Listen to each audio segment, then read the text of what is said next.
ખંડમાં ગાઢ શાંતિ છવાયેલી હતી. બારીમાંથી આવતો ધીમો પવન પડદાને હલાવી રહ્યો હતો અને વાતાવરણમાં એક વિચિત્ર થાક ભળી ગયો હતો. જૂના પંખાનો ધીમો અવાજ આ સન્નાટાને વધુ ભારી બનાવી રહ્યો હતો. ખાટલા પર સૂતેલા અશોકના શ્વાસ હવે અનિયમિત થઈ ગયા હતા. તેની આંખો અડધી ખુલ્લી હતી અને ચહેરો પરસેવાથી ભીંજાયેલો હતો. પાસે જ ફ્લોર પર તેની પત્ની ઉષા બેઠી હતી.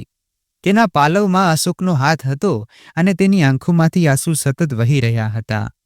કાંપતા અવાજે તે વારંવાર કહી રહી હતી, તમને કંઈ નહીં થાય અશોક, તમે કંઈ બોલશો નહીં, બધું ઠીક થઈ જશે. અશોકે ધીમેથી માથું હલાવ્યું. તેની આંખોમાં એક વિચિત્ર શાંતિ હતી, જાણે તે જાણી ગયો હોય કે હવે બહુ ઓછો સમય બાકી છે. હોઠ સુકાઈ ગયા હતા, છતાં કંઈ કહેવાની કોશિશ કરી. ઉષા, તેણે અત્યંત ધીમા અવાજે કહ્યું, હવે મારી પાસે વધુ સમય નથી. આ સાંભળી ઉષા ચીસો પાડી, આવી વાત ન કરો, તમે ઠીક થઈ જશો. મારી વાત સાંભળ. અશોકે થાંકીલા હાથે તેને રોકી. અંશુને લઈને પિતાજી પાસે જતી રહેજે. માં તેને જોઈને તને અપનાવી લેશે. ઉષાનો રુદન હવે કાબુ બહાર હતું. તેણે અશોકનો ચહેરો પકડી લીધો. નહીં, હું તમને ક્યાંય જવા નહીં દઉં, તમને કંઈ નહીં થાય. અશોકે આંખો બંધ કરતા પહેલા છેલ્લું વાક્ય કહ્યું, મને માફ કરી દેજે ઉષા, હું તને કોઈ સુખ આપી શક્યો નહીં. અને પછી તેનો શ્વાસ થંભી ગયો. ઉષાએ ગભરાઈને તેને જગજોર્યો. અશોક, કૃપા કરીને કંઈક બોલો. પણ કોઈ જવાબ ન મળ્યો. અશોકની આંખો હવે સ્થિર હતી, શ્વાસ થંભી ગયા હતા. ઉષાને જાણે કંઈ સમજાયું જ નહીં. થોડી વાર તો તે બસ એમ જ તેને જોતી રહી, જાણે આ બધું કોઈ ડરામણું સપનું હોય, કોઈ એવું સપનું જેમાંથી તે જાગવા માંગતી હોય પણ જાગી ન શકતી હોય.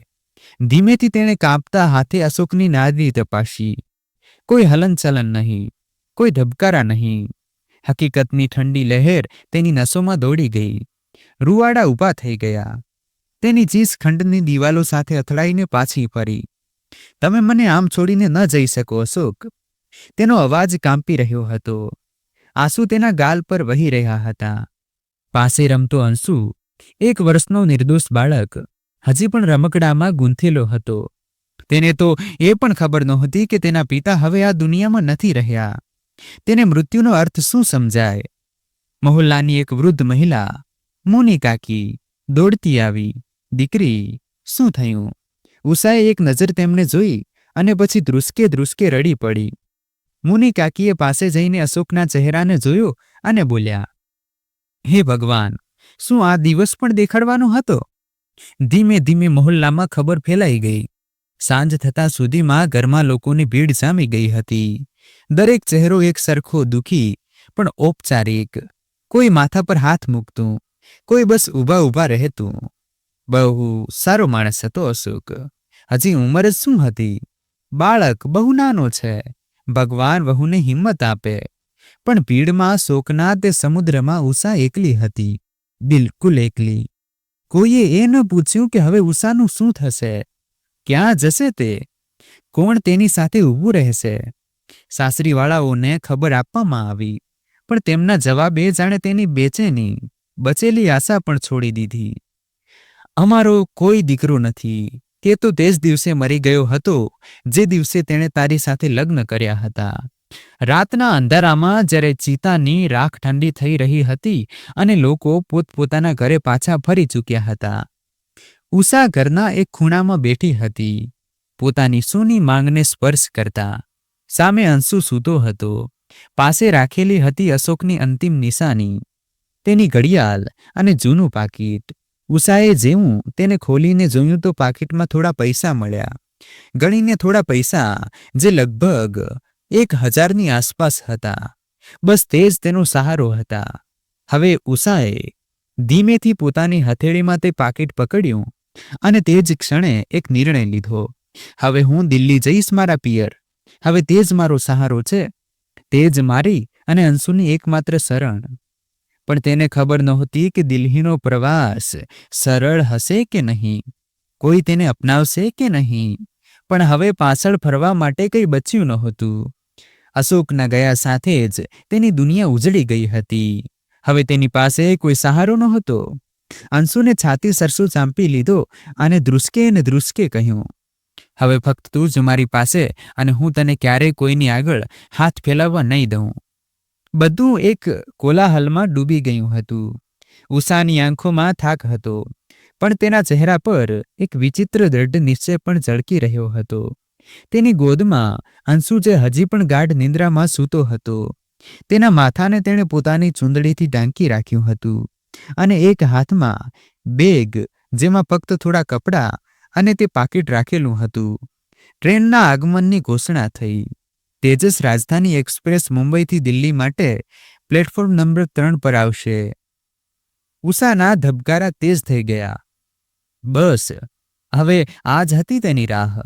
પાછળ જે કંઈ છૂટી ગયું હતું તેને બળતું છોડીને આગળ વધવાની રાહ. પ્લેટફોર્મ સુધી પહોંચવું સહેલું નહોતું. ખોળામાં બાળક, હાથમાં બેગ અને દિલમાં તૂટેલા સપના લઈને તે ધીમે ધીમે ભીડને ચીરીને ચાલી રહી હતી. પ્લેટફોર્મ પર ટ્રેન આવીને ઊભી રહી. હજારો પગલાઓ વચ્ચે તેના પગલાં સૌથી ધીમા હતા, પણ સૌથી મજબૂત પણ હતા. તે સીટ સુધી પહોંચી જે કોઈએ દિલથી નહીં પણ દયાથી બુક કરી દીધી હતી. એસી 3 ટાયરની બર્થ પર બેસતા જ તેણે અંશુને પોતાના ખોળામાં સમાવી લીધો. બહારના ઘોંઘાટથી બેખબર તે બસ તેને જોઈ રહી હતી, જાણે તે જ તેની દુનિયા હોય. ટ્રેનની સીટી વાગી અને ધીમે ધીમે ગાડી સ્ટેશનથી સરકવા લાગી. મુંબઈ પાછળ છૂટી રહ્યું હતું. એક આખું જીવન, એક આખું ભૂતકાળ, અને સામે હતો એક નવો સફર જેમાં મંજુલનું નામ હતું દિલ્હી. ઉષા સીટ પર બેઠી હતી, પણ તેના આંસુ રોકાવાનું નામ નહોતા લઈ રહ્યા. ચહેરો બારી તરફ હતો, પણ મન કોઈ બીજી જ દિશામાં ભટકી રહ્યું હતું. અશોકના અવાજોમાં, તેના શ્વાસના તૂટવામાં અને તે વાયદાઓમાં જે હવે અધૂરા રહી ગયા હતા. 1 વર્ષનો અંશુ તેના ખોળામાં નિઢાળ પડ્યો હતો. સાંજે 4:55 તેજસ રાજધાની જેવી મુંબઈ સેન્ટ્રલથી રવાના થઈ સ્ટેશનની હલચલ પાછળ છૂટી ગઈ. પણ ઉષાના મન અંદરની હલચલ હવે વધુને વધી રહી હતી. લગભગ 1 કલાક પછી જ્યારે ટ્રેન વસઈ રોડ પાર કરી ચૂકી હતી, ત્યારે બાજુની સીટ પર એક યુવાન ચડ્યો. ઉંમર કોઈ 28 થી 30 વર્ષની વચ્ચે. ચહેરા પર હળવી દાઢી, સાદા કપડાં અને એક નાની બેગ. તે ચૂપચાપ પોતાની સીટ પર બેઠો, પણ જેવો તેણે સામે નજર કરી, તેની નજર ઉષા પર પડી. વિખરાયેલા વાળ, સૂજેલી આંખો, ઉતરેલો ચહેરો અને ખોળામાં એક માસૂમ બાળક. એક પળ માટે તે થંભી ગયો. તેના મનમાં સવાલ ઉઠ્યા, આટલી તૂટેલી એકલી સ્ત્રી અને આ બાળક, શું ફક્ત આ જ તેનો સહારો છે? તે થોડીવાર બારી તરફ જોવા લાગ્યો, જાણે પોતાને રોકી રહ્યો હોય.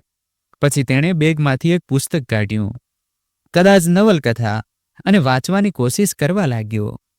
પણ પાના પલટાતા રહ્યા, શબ્દો નજર સામેથી પસાર થતા રહ્યા, પણ મનમાં ફક્ત ઉષાની સિસકારીઓ ગુંજી રહી હતી. ક્યારેક અંશુ હળવી ઊંઘમાં ગણગણાતો, તો ઉષા ઝટ તેને પોતાના છાતી સરસો ચાંપી લેતી. છેવટે યુવાને પુસ્તક બંધ કરી દીધું. થોડીવાર હાથમાં પકડી રાખ્યું, પછી ધીમેથી પૂછ્યું, તમે ઠીક છો? ઉષા ચોંકી, જાણે કોઈએ તેની દિવાલોને સ્પર્શી લીધી હોય. તેણે આંસુથી ભીંજાયેલી આંખોથી તેની તરફ જોયું, પણ કંઈ ન કહ્યું. યુવાન થોડી ખચકાટ સાથે ફરી બોલ્યો, માફ કરજો, હું તમને પરેશાન કરવા નથી માંગતો. બસ તમે બહુ લાંબા સમયથી રડી રહ્યા છો અને બાળક બહુ નાનો છે, તો લાગ્યું કદાચ કોઈ મદદ કરી શકું. ઉષાએ ચોંકીને તેની તરફ જોયું. સામે ઊભેલો યુવાન પૂરી આત્મીયતા અને નમ્રતાથી તેને જોઈ રહ્યો હતો. તેના ચહેરા પર ન તો કોઈ ખચકાટ હતો, ન કોઈ ઔપચારિકતા, બસ એક સાચી નિશ્ચલ ચિંતા. તેના અવાજમાં અજાણ્યા હોવા છતાં એવી આત્મીયતા હતી કે ઉષાને એક પળ માટે રાહતનો અહેસાસ થયો. ઉષાએ થોડી પળ આંખો બંધ કરી, પછી તૂટેલા અવાજે બોલી, ઠીક, તું ક્યારે હતી જ નહીં. હવે બસ સહન કરતા આવડે છે. થોડી વારની ચૂપકીદી પછી તેણે અંશુ તરફ ઇશારો કર્યો. આ મારો દીકરો છે, અંશુ. યુવાને બાળકને જોયું. માના ખોળામાં ગાઢ નિંદ્રામાં ડૂબેલો અને બહુ હળવી સ્મિત સાથે બોલ્યો, બહુ વહાલું છે. ઊંસાની આંખો ફરી ભરાઈ આવી. તેણે ચૂપચાપ બારી તરફ મોં ફેરવી લીધું. ટ્રેન હવે આગળ વધી રહી હતી. એક પળ પહેલા જે બે અજાણ્યા હતા, હવે એક ચૂપ સંવાદમાં બંધાઈ ચૂક્યા હતા. યુવાન થોડી ક્ષણ ચૂપ રહ્યો, પછી અત્યંત નરમાઈ અને સમજદારીથી બોલ્યો, પણ ક્યારેક ક્યારેક કોઈની સાથે વાત કરી લેવાથી મન થોડું હળવું થઈ જાય છે. ઉષાએ તેની આંખોમાં જોયું. ત્યાં કોઈ સવાલ નહોતો, કોઈ જિજ્ઞાસા નહીં, બસ એક ઈમાનદાર હમદર્દી હતી. તે જ હમદર્દી જેની તેને આ સમયે સૌથી વધુ જરૂર હતી. થોડી ખચકાટ પછી તેણે પૂછ્યું, તમારું નામ? આદિત્ય. યુવાને હળવી સ્મિત સાથે જવાબ આપ્યો. અને તમે? ઉષા. આદિત્ય થોડી પળ વિચારતો રહ્યો, પછી ધીમેથી બોલ્યો, ઉષાજી, જો તમે ઈચ્છો તો મારી સાથે વાત કરી શકો છો. કદાચ હું કંઈ કરી ન શકું, પણ ક્યારેક ક્યારેક કોઈ બસ સાંભળી લે એટલું જ કાફી હોય છે. ઉષાએ ઊંડો શ્વાસ લીધો, પછી પોતાના ખોળામાં અંશુને થોડું સરખો કરતા બોલી, શું કોઈ મદદ કરી શકે છે તે દર્દમાં, જ્યારે તેને આપણે સૌથી વધુ પોતાના માનીએ અને જેના માટે દુનિયા છોડી તે જ છોડી જાય? તેની આંખો છલકાઈ આવી. હું બધું છોડીને મારા પતિ સાથે શહેરમાં આવી હતી. તેનો અવાજ કાંપવા લાગ્યો. નવી આશાઓ સાથે, એક નવી શરૂઆત સાથે. તેની પાંપણોમાંથી આંસુ ટપકી પડ્યા છે. આદિત્યએ પાણીની બોટલ આગળ વધારી. પાણી પી લો, કદાચ થોડું સારું લાગશે. ઉષાએ ચૂપચાપ બોટલ લીધી, એક નાનો ઘૂંટ લીધો અને બોલી, ક્યારેય વિચાર્યું નહોતું કે જિંદગીમાં દિવસ પણ જોવો પડશે. આદિત્યએ ધીમેથી પૂછ્યું, જો કહેવાથી મન હળવું થઈ જાય તો હું સાંભળી શકું છું. ઉષાએ થોડીવાર ચૂપ રહ્યા પછી ઊંડો શ્વાસ લીધો, જાણે પોતાના અંદર દબાયેલા શબ્દોને મુક્ત કરવાની હિંમત ભેગી કરી રહી હોય. હું દિલ્હી જઈ રહી છું, તેણે ધીમા સ્વરે કહ્યું. ત્યાં મારું પિયર છે. આદિત્યએ તેની તરફ જોયું, પણ કોઈ સવાલ કર્યા વિના બસ સાંભળતો રહ્યો. મારા પતિનું નામ અશોક હતું. ઉષાનો અવાજ ધ્રુજી ઉઠ્યો અને હતું બોલતા જ તેની આંખો ફરી છલકાઈ ગઈ. હવે આ દુનિયામાં નથી. કોરોના પછી બધું જ જાણે હાથમાંથી સરકતું ગયું. નોકરી ગઈ, ઘરના હપ્તા વધતા ગયા, પછી તેમની તબિયત બગડી અને એક દિવસ તે પણ જતા રહ્યા. આદિત્ય અંદર સુધી હલી ગયો. કંઈ કહેવા માટે શબ્દો નહોતા, બસ એક ગાઢ શાંતિ ડબ્બામાં છવાઈ ગઈ. લગ્ન પછી સાસરી સાથે ખાસ લગાવ નહોતો થઈ શક્યો, પણ અશોક હતા તો લાગતું હતું કે દુનિયા સાથે છે. તેના આંસુ ફરી વહેવા લાગ્યા. હવે મજબૂરીમાં દિલ્હી પાછી ફરી રહી છું. પછી અંશુ તરફ જોતા બોલી, એને ઓછામાં ઓછો 2 સમયનો રોટલો, એક છત અને થોડો પ્રેમ મળી શકે, બસ એ જ આશા છે. આદિત્યની આંખો ભીની થઈ ગઈ. તેણે પોતાની કિતાબ બંધ કરી દીધી. હવે તેમાં રસ બાકી રહ્યો નહોતો. તમે બહુ મજબૂત છો, તે ફક્ત એટલું જ કહી શક્યો. ઉષાએ એક હળવું સ્મિત આપ્યું, ફીકું, થાકેલું, પણ તેમાં એક માની હિંમત હતી જે બધું ગુમાવીને પણ તૂટી નહોતી. અને કદાચ આ જ તે વસ્તુ હતી જેણે આદિત્યના મનને સૌથી ઊંડાણથી સ્પર્શી ગઈ. ઉષા થોડીવાર ચૂપ રહી, પછી બારી તરફ જોતા ધીમા સ્વરે બોલી, પિયરના નામે હવે ફક્ત ભાઈ ભાભી છે અને કોઈ સહારો નથી. તે એક ઊંડો શ્વાસ લઈને બોલી, વિચાર્યું ત્યાં જઈને કોઈ નોકરી શોધી લઉં જેથી અંશુને સારા સ્કૂલમાં દાખલ કરાવી શકું. આ કહેતા તેનો અવાજ ભરાઈ આવ્યો. ઉષાએ તરત જ પાલવથી ચહેરો છુપાવી લીધો, પણ તેનું તૂટેલું મન હવે છુપાઈ રહ્યું નહોતું.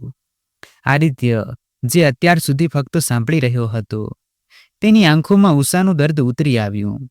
તેણે એક હળવું સ્મિત સાથે કહ્યું, એક વાત કહું, તમે રડતા બિલકુલ સારા નથી લાગતા. ઉષાએ એક પળ માટે તેની તરફ જોયું. આંખો ભીની હતી અને તે વખતે પહેલી વાર તેના હોઠ પર એક હળવું સ્મિત ઉભરી આવ્યું, જાણે કોઈએ સૂકી જમીન પર પાણીનું એક ટીમ્પું ટપકાવી દીધું હોય. ટ્રેન હવે અંધારાને ચીરતી આગળ વધી રહી હતી. ઘડિયાળના કાંટા રાતના બરાબર 9 વગાડી રહ્યા હતા. બારીની બહાર હવે લાઇટોની ટમટમાહટ અને કાળા આકાશનો ખાલીપો અનુભવાઈ રહ્યો હતો. અને તે જ સાથે ઉષા અને આદિત્યની અનકહી વાતચીત પણ એક ઊંડાણ લઈ રહી હતી. દર્દ, હમદર્દી અને કદાચ એક આશાનું નામ લીધા વગર સંબંધ બંધાઈ રહ્યો હતો. ડબ્બાની લાઇટો ઝાંખી થઈ ચૂકી હતી. લોકો ધીમે ધીમે પોતાની સીટો પર સંકોચાવા લાગ્યા હતા. કોઈ કિતાબ વાંચી રહ્યું હતું, કોઈ મોબાઈલમાં ડૂબેલું હતું અને કેટલાક લોકો ઊંઘમાંથી બારી તરફ તાકતા બસ સફરને અનુભવી રહ્યા હતા. તે જ શાંત માહોલમાં અચાનક આદિત્યએ પોતાની સીટ નીચે રાખેલી બેગ ખેંચી અને ધીમેથી તેની જીપ ખોલી. પછી એક સ્ટીલનો ટિફિન બોક્સ કાઢ્યો, જેને ખોલતી વખતે તેની આંખો ઉષા પર સ્થિર હતી. ઉષા બારી તરફ જોઈને ચૂપચાપ બેઠી હતી. તેના ખોળામાં અંશુ માથું રાખીને સૂતો હતો.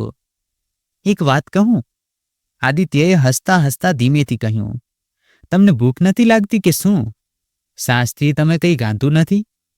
ઉષાએ તેની તરફ જોયું, પછી સહેજ સ્મિત કરીને નજર નીચી કરી લીધી. ખબર નથી, ભૂખને અવગણવાની આદત પડી ગઈ છે. આ કોઈ સારી આદત નથી, આદિત્યએ હળવી નારાજગીથી કહ્યું. આટલા લાંબા સફરમાં કંઈ ગાધા વગર કેવી રીતે રહેશો તમે? ઉષાએ માથું હલાવ્યું. બસ મન નહોતું, પણ હવે અંશુ સૂઈ ગયો છે તો થોડું ખાઈ શકું છું. આદિત્યએ હસતા હસતા ટિફિન તેની તરફ સામે મૂક્યું. તેમાં ગરમ પરાઠા, બટેટાનું સૂકું શાક અને અથાણાનો એક નાનો ડબ્બો હતો. માએ જબરદસ્તી પકડાવી દીધું હતું. આ કહે છે, બેટા, ટ્રેનમાં ભલે ખાવા પીવાની સુવિધા હોય, પણ માના હાથની વસ્તુમાં જે સુકૂન છે ને, તે ક્યાંય નથી. ઉષાની આંખો થોડી ભીની થઈ ગઈ, પણ તેણે જલ્દીથી પોતાને સંભાળતા એક પરાઠો ઉઠાવ્યો. તમારા મા બહુ સારા હશે, તેણે ધીમા સ્વરે કહ્યું.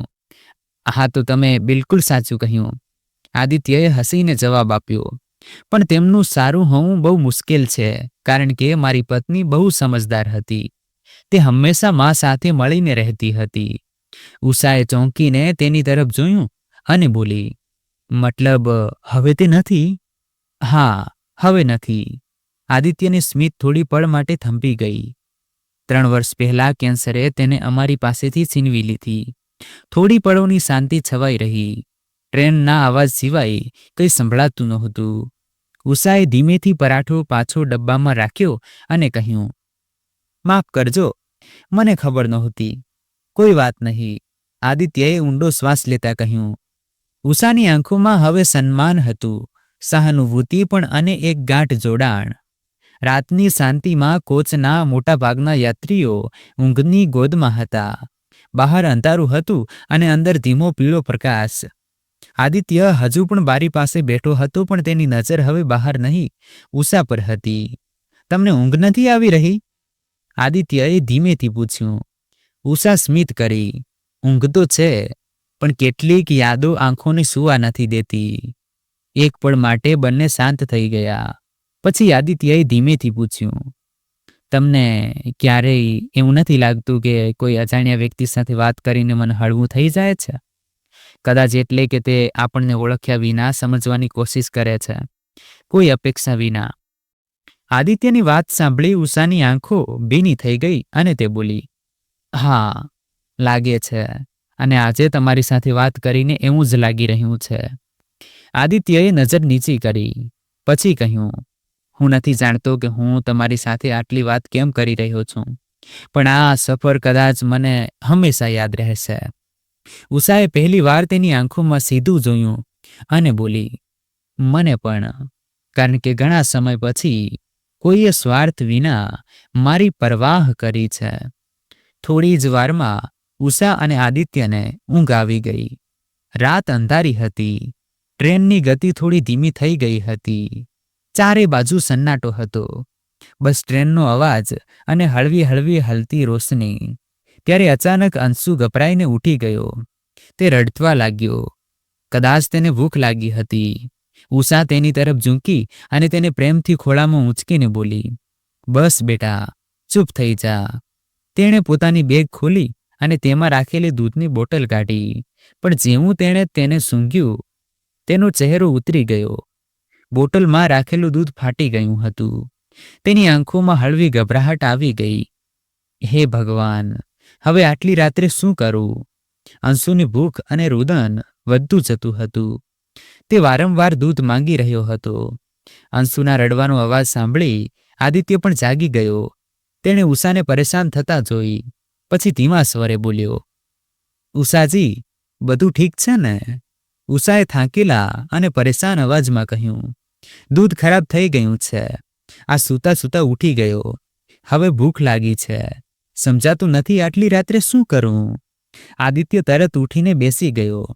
તેના ચહેરા પર ચિંતાની ઝલક હતી, પણ અવાજમાં ભરોસો હતો.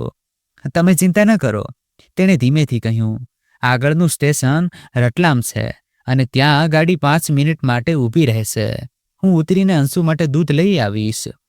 ઉષાએ તેની વાત સાંભળી અને આશ્ચર્યથી તેની તરફ જોયું. તેની આંખોમાં હળવો સંકોચ હતો. તે બોલી, તમે કેમ પરેશાન થાઓ છો? હું પોતે લઈ આવીશ. આદિત્ય હસ્યો, પણ સ્મિત પાછળ એક દ્રઢતા હતી. એમાં પરેશાનીની કોઈ વાત નથી, ઉષાજી. અને પછી આટલી રાત્રે તમે અંશુને લઈને ટ્રેનમાંથી ઉતરશો, શું આ ઠીક રહેશે? તે થોડો અટક્યો, પછી ગંભીર લહેજામાં બોલ્યો, નહીં, અને મારા હોવા છતાં તો બિલકુલ પણ નહીં. તેના આ શબ્દો ઉષાના દિલને જાણે સ્પર્શી ગયા. એક પળ માટે તે ચૂપ થઈ ગઈ. પછી વિચારવા લાગી, આટલા અજાણ્યા હોવા છતાં કોઈ કેવી રીતે આટલી સહજતા અને પોતાનાપણાથી વાત કરી શકે છે? કેવી રીતે આટલી પરવાહ? પછી ઉષાએ કંઈ ન કહ્યું, બસ પોતાની નજર નીચી કરી લીધી. તેના હોઠ પર એક હળવું સ્મિત હતું, એક મીઠી ભાવના હતી, જેને શબ્દોમાં વ્યક્ત કરવી મુશ્કેલ હતી. કદાચ આ ભરોસાની શરૂઆત હતી, અથવા કદાચ એક જૂના દર્દ પર કોઈ નવા સ્નેહનો મલમ. આદિત્ય ઉઠીને બોલ્યો, હું અહીં જ પાસવાળા ડબ્બામાંથી ઉતરી જઈશ. ત્યાં સ્ટેશનની બરાબર સામે એક દૂધનો સ્ટોલ આવે છે. ચિંતા ન કરો. ટ્રેનની ગતિ થોડી ધીમી થવા લાગી હતી. રાતના લગભગ 12:30નો સમય હતો. રતલામ સ્ટેશન આવવાનું જ હતું. આદિત્યએ પોતાની જેકેટ પહેરી, મોબાઈલ ખિસ્સામાં નાખ્યો અને બરાબર દરવાજા તરફ વધવા લાગ્યો. પાછળથી ઉષાનો ધીમો અવાજ આવ્યો, ધ્યાનથી અને જલ્દી પાછા આવજો. આદિત્યએ હસીને માથું હલાવ્યું અને જતો રહ્યો. ઉષાની નજર થોડી વાર દરવાજા તરફ ટકેલી રહી. પછી તેણે પોતાના ખોળામાં અંશુને જોયો, જે હજી પણ રડી રહ્યો હતો. તેણે ધીમેથી કહ્યું, બસ બેટા, હમણાં દૂધ આવી જશે. ટ્રેન રતલામ સ્ટેશન પર રોકાઈ ચૂકી હતી. બહાર હળવી હલચલ હતી, પણ રાતના સન્નાટામાં દરેક અવાજ તેજ સંભળાઈ રહ્યો હતો. કેટલાક લોકો ચા કોફી લેવા ઉતર્યા હતા. કોઈ સિગારેટ સળગાવી રહ્યું હતું અને કોઈ મોબાઈલ પર ધીમે ધીમે વાત કરી રહ્યું હતું. ઉષાની નજર વારંવાર દરવાજા તરફ ઉઠી રહી હતી. અંશુનું રુદન હવે થોડું તેજ થઈ ગયો હતો. ઉષા તેને છાતી સરસો ચાંપીને ધીમે ધીમે થપથપાવી રહી હતી. બસ બેટા, ચૂપ થઈ જા, હમણાં દૂધ આવી રહ્યું છે. તેને આદિત્ય પર પૂરો ભરોસો હતો, પણ રાતનો સમય દિલમાં થોડી ચિંતા પણ થવા લાગી હતી. ત્યારે તેણે બારીમાંથી જોયું, ભીડ વચ્ચેથી કોઈ ઝડપથી ચાલતું આવી રહ્યું હતું. હાથમાં એક ગરમ દૂધની બોટલ, ચહેરો થોડો પરસેવાથી ભીંજાયેલો. તે આદિત્ય હતો. ઉષાના જીવમાં જીવ આવ્યો. તે હસી અને ધીમેથી બોલી, શુક્ર છે તમે આવી ગયા. આદિત્યએ હસતા હસતા કહ્યું, મેં કહ્યું હતું ને, બસ 2 મિનિટ, અને જુઓ, અંશુ માટે ગરમ દૂધ મળી જ ગયું. તેણે દૂધની બોટલ ઉષાને આપી અને પોતે બેસતા બોલ્યો, ખબર છે, દૂધવાળો તો સૂતો હતો. તેને ઉઠાડીને જલ્દીથી દૂધ લીધું. ઉષાએ આદિત્ય તરફ એક નજર કરી અને તે એક નજરમાં જ જાણે ઘણું બધું કહી દીધું હોય. પછી અંશુને ખોળામાં સીધો કર્યો અને બોટલ તેના મોઢે લગાડી. અંશુએ તરત દૂધ પીવાનું શરૂ કરી દીધું. અંશુને દૂધ પીતું જોઈ આદિત્ય હળવેથી હસ્યો અને સામેની સીટ પર આવીને ચૂપચાપ બેસી ગયો. બહાર રાતની શાંતિ ઘેરી બનતી જતી હતી. અંશુનું પેટ ભરાતા જ તેની આંખો ભારે થવા લાગી. થોડી જ વારમાં તે ઉષાના ખોળામાં શાંતિથી સૂઈ ગયો. તેને આમ શાંતિથી સૂતેલો જોઈ આદિત્યએ નરમાઈથી કહ્યું, ઉષાજી, હવે તમે પણ આરામથી સૂઈ જાઓ. ઉષાએ અંશુના માથા પર હાથ ફેરવતા હળવેથી સ્મિત કરીને જવાબ આપ્યો, નહીં, હું ઠીક છું, મને હવે એમ પણ ઊંઘ નહીં આવે. થોડી ક્ષણ ચૂપકીદી રહી. ઉષાએ આદિત્ય તરફ જોયું, જાણે કંઈક વિચારી રહી હોય. પછી તે થોડા ખચકાટ સાથે બોલી, એક વાત પૂછું? આદિત્યએ એક પળ માટે ચોંકીને તેની તરફ જોયું. પછી સહજ સ્વરે કહ્યું, હા, પૂછો ને. તમે બીજા લગ્ન કેમ નથી કરી લેતા? ઉષાનો અવાજ ધીમો હતો, પણ તેમાં એક સીધી સચ્ચાઈ હતી. તમારા જેવા માણસને તો એકથી ચડિયાતી છોકરી મળી જશે. આ સવાલ પર આદિત્યના ચહેરા પરથી સ્મિત ગાયબ થઈ ગયું. તેની આંખોમાં અચાનક કંઈક ઊંડાણ ઉતરી આવ્યું. તે ચૂપ રહ્યો. એક ભારે શાંતિ ફેલાઈ ગઈ. ઉષાએ ધીમેથી કહ્યું, શું મેં કંઈ ખોટું પૂછી લીધું? આદિત્યએ નજર નીચી કરી લીધી. તેની આંખોના ખૂણામાંથી બે ટીમ્પા ચૂપચાપ ટપકી પડ્યા. પણ તેણે જલ્દીથી પોતાને સંભાળી લીધો.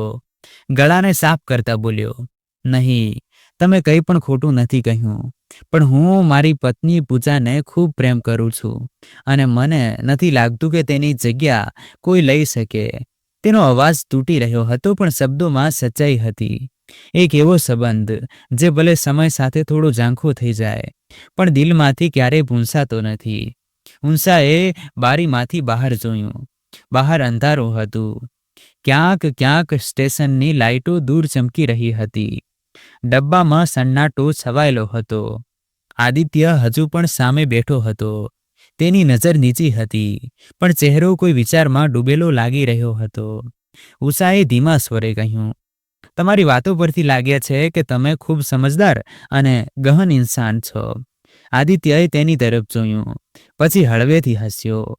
ક્યારેક ક્યારેક સંજોગો જ ઇન્સાનને ગહન બનાવી દે છે. થોડી ક્ષણ ચૂપકીદી રહી.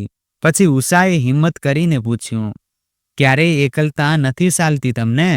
આદિત્યએ બારી તરફ જોયું, જાણે અંધારામાં કંઈક શોધી રહ્યા હોય. ઘણી વાર, પણ હવે આદત પડી ગઈ છે. પહેલા પૂજાની યાદમાં રડી પડતો હતો. હવે તેની યાદમાં હસી લઉં છું. ઉષાની આંખોમાં કંઈક ભીંજાયું.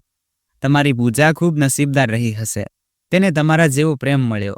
આદિત્યએ હસતા હસતા કહ્યું, કદાચ, પણ તમે પણ ઓછા મજબૂત નથી. એકલા આ નાનકડા અંશુને સંભાળવું કોઈ સહેલી વાત નથી. ઉષા થોડીવાર ચૂપ રહી. પછી હળવા સ્વરે બોલી, ક્યારેક ક્યારેક લાગે છે કે કોઈ હોય જે ફક્ત મને સમજે. બસ એટલું જ કાફી હશે. બંનેની નજર થોડી ક્ષણો માટે એકબીજા સાથે મળી, શબ્દો વિના, પણ ઘણું બધું કહેતી હોય તેમ. પછી આદિત્યએ વાત બદલવાની કોશિશ કરી અને બોલ્યો, શું તમે પણ નવી દિલ્હી ઉતરશો? ઉષાએ ધીમેથી કહ્યું, હાજી. આદિત્યએ ધીમા સ્વરે કહ્યું, તો પછી કદાચ આ સફર થોડું વધુ સરળ થઈ જશે. ઉષાએ હળવેથી સ્મિત કરતા માથું નમાવી દીધું. અંશુની ઊંઘ ગાઢ થઈ ચૂકી હતી અને હવે તેમના દિલમાં એક હલચલ હતી જે રાતના સન્નાટામાં ધીમે ધીમે વધુ ઘેરી બનતી જતી હતી. સવારના લગભગ 4 વાગી ચૂક્યા હતા. તેજસ રાજધાની પોતાની પૂરી ઝડપે દિલ્હી તરફ આગળ વધી રહી હતી. ત્યારે ચાવાળાનો અવાજ ગુંજ્યો, ચા ચા ચા, ગરમ ચા લઈ લો. આદિત્ય ઉઠીને ગયો અને બારી પાસે ઊભા રહીને 2 કપ ચા લીધી. તેણે ખિસ્સામાંથી પૈસા કાઢ્યા અને ચાવાળાને આપી દીધા. ત્યારે ઉષા પણ ઉઠીને બોલી, રહેવા દો, હું આપી દઉં છું પૈસા. આદિત્ય હસતા હસતા બોલ્યો, નહીં, સમજી લો, મારી ચા ઉધાર રહી. જો ક્યારે ફરી કોઈ મોડ પર મુલાકાત થઈ તો 1 કપ ચા તમે પીવડાવજો. ઉષાની આંખોમાં એક ચમક આવી ગઈ. તેના હોઠ પર એક હળવું સ્મિત ઉભરી આવ્યું, જાણે મનના કોઈ ખૂણામાં આ વાત ઉતરી ગઈ હોય. આદિત્ય તેની સ્મિતને નિહાળતા બોલ્યો, બસ તમે આમ જ હસતા રહો. એટલું કહીને બંને પોતાની સીટ પર આવીને બેસી ગયા. ઉષાએ 1 કપ ચા પોતાના હાથમાં લીધી, પણ ત્યારે જ ટ્રેન અચાનક એક ઝટકો મારે છે અને ચાનો કપ ઉષાના હાથમાંથી થોડો હલી જાય છે અને ચા છલકાઈને આદિત્યના શર્ટ પર પડી જાય છે. ઉષા ગભરાઈ જાય છે. અરે, આ શું થઈ ગયું? 1 મિનિટ, હું સાફ કરું છું. તેણે ઝટપટ પોતાની સાડીનો પાલવ લીધો અને આદિત્યના શર્ટ પર લાગેલા ચાના ડાઘને લૂછવા લાગી. આદિત્ય થોડો ચોંક્યો, પણ પછી હસીને બોલ્યો, અરે રહેવા દો, કોઈ વાત નહીં, છોડો. ઉષાનો હાથ હજુ પણ તેના શર્ટ પાસે હતો અને જ્યારે આદિત્ય તેને રોકી રહ્યો હતો ત્યારે અચાનક તેનો હાથ ઉષાના હાથને સ્પર્શી ગયો અને એક પળ માટે બંનેના હાથ અડી ગયા અને તે જ પળે કંઈક તો થયું હતું. ન તો તે શબ્દોમાં હતું, ન તો નજરોમાં.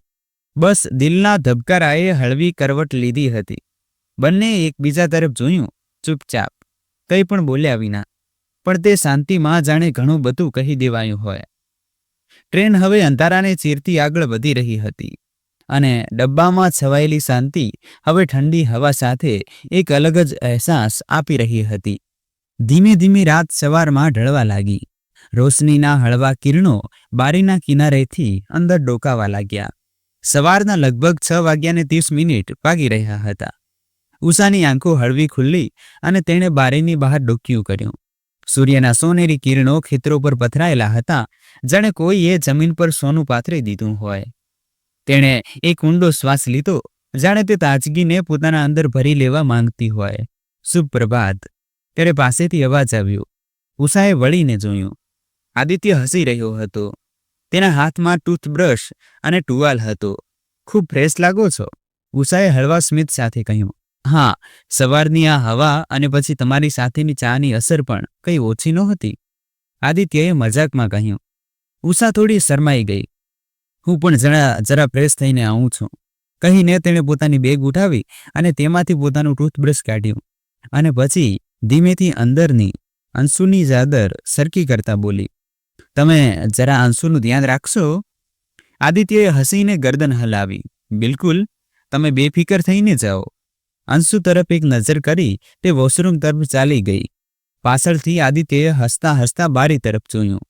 ટ્રેન હવે કોઈ નાના સ્ટેશન પાસેથી પસાર થઈ રહી હતી અને તેને એવું લાગ્યું જાણે તે સફર ક્યારેય પૂરો ન જ થાય.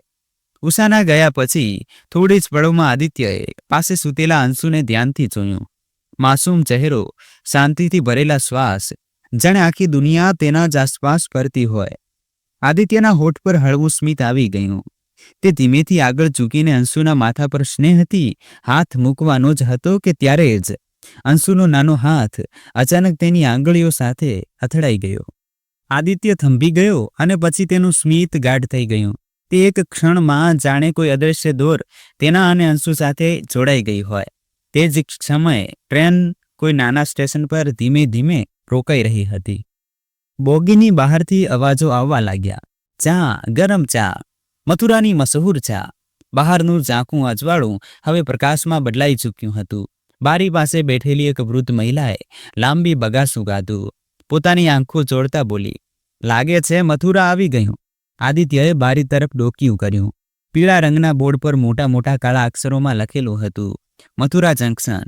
સ્ટેશનની ભીડ હળવા ઘોંઘાટમાં ડૂબેલી હતી. કોઈ કુલી સામાન ખેંચતો દોડી રહ્યો હતો. કોઈ પપ્પાને પકડીને ટોફી લેવાની જીદ કરી રહ્યું હતું.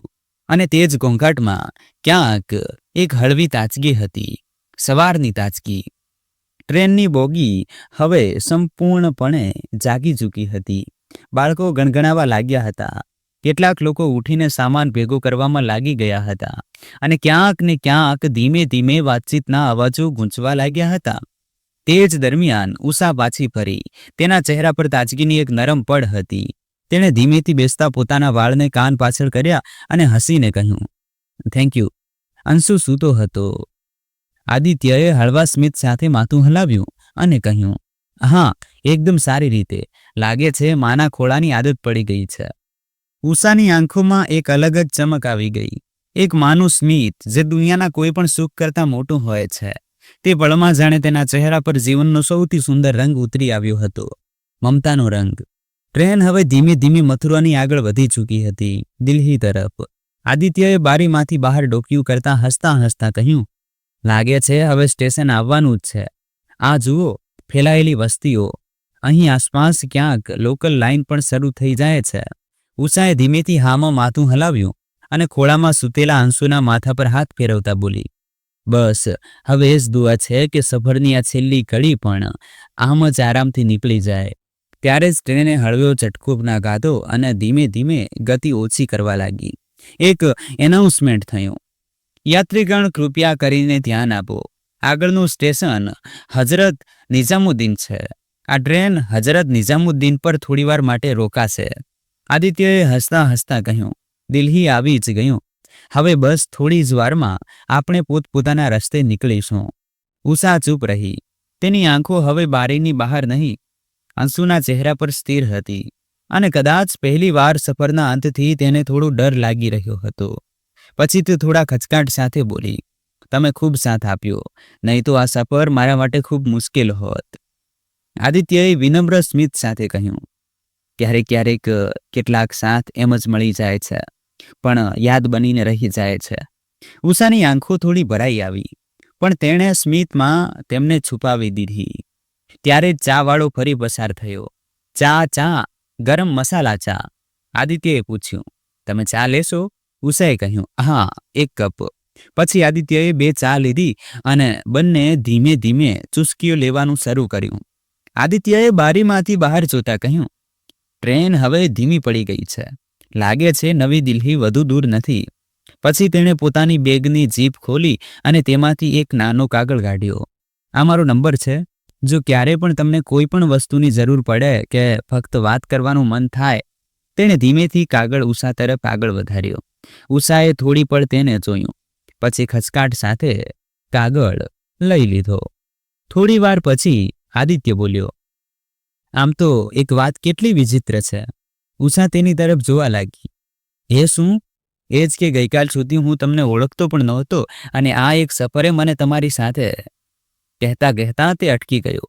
ઉષા તેને જોતી રહી ગઈ, પણ કંઈ બોલી ન શકી. તેના તે અધૂરા શબ્દો જાણે અધૂરા ન હોવા છતાં પણ પૂરા હતા.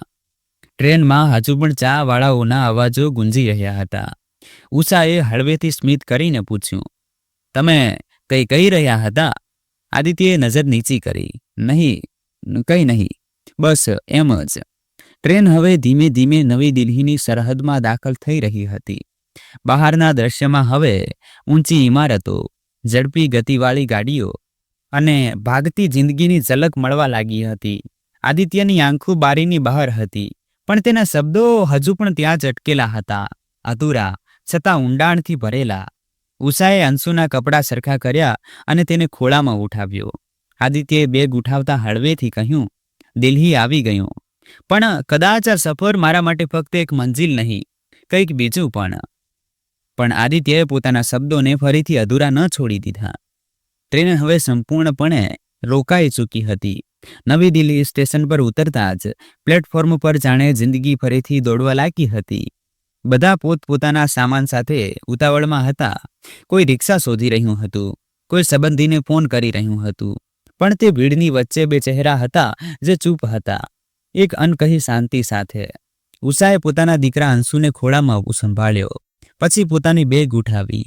તે જવા માટે ફરી. પછી એક હળવા સ્મિત સાથે આદિત્ય તરફ જોયું અને કહ્યું, તમે મારો ખરેખર ખૂબ સાથ આપ્યો. આ સફરમાં દિલથી આભાર. તેના અવાજમાં સાચી કદર અને આંખોમાં ઊંડાણ હતું. આદિત્ય કંઈ ન બોલ્યો. તેણે બસ તેને જતી જોઈ, જાણે દરેક પગલા સાથે કંઈક છૂટી રહ્યું હોય. મિત્રો, વિડીયોને લાઇક કરીને આપણી આ ચેનલને સબસ્ક્રાઇબ અવશ્ય કરી લેજો અને વિડીયોને અંત સુધી અવશ્ય નિહાળજો.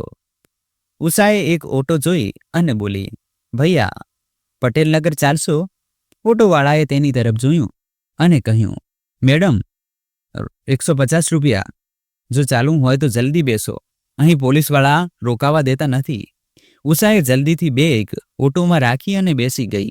પછી એક નજર બહારની તરફ કરી, જાણે આંખો કોઈને શોધી રહી હોય, કદાચ આદિત્યને જે ત્યાંથી જતો રહ્યો હતો. મિત્રો, આદિત્ય અને ઉષાની આ વાર્તા શું અહીં જ થંભી જશે કે પછી નસીબ કોઈ એવો વળાંક લાવશે જ્યાં છૂટા પડેલા રસ્તા ફરી એક થઈ જશે? અને જ્યારે ઉષા પોતાના પિયર પહોંચશે તો શું આખરે થશે? શું? ચાલો જાણીએ આગળની વાર્તામાં.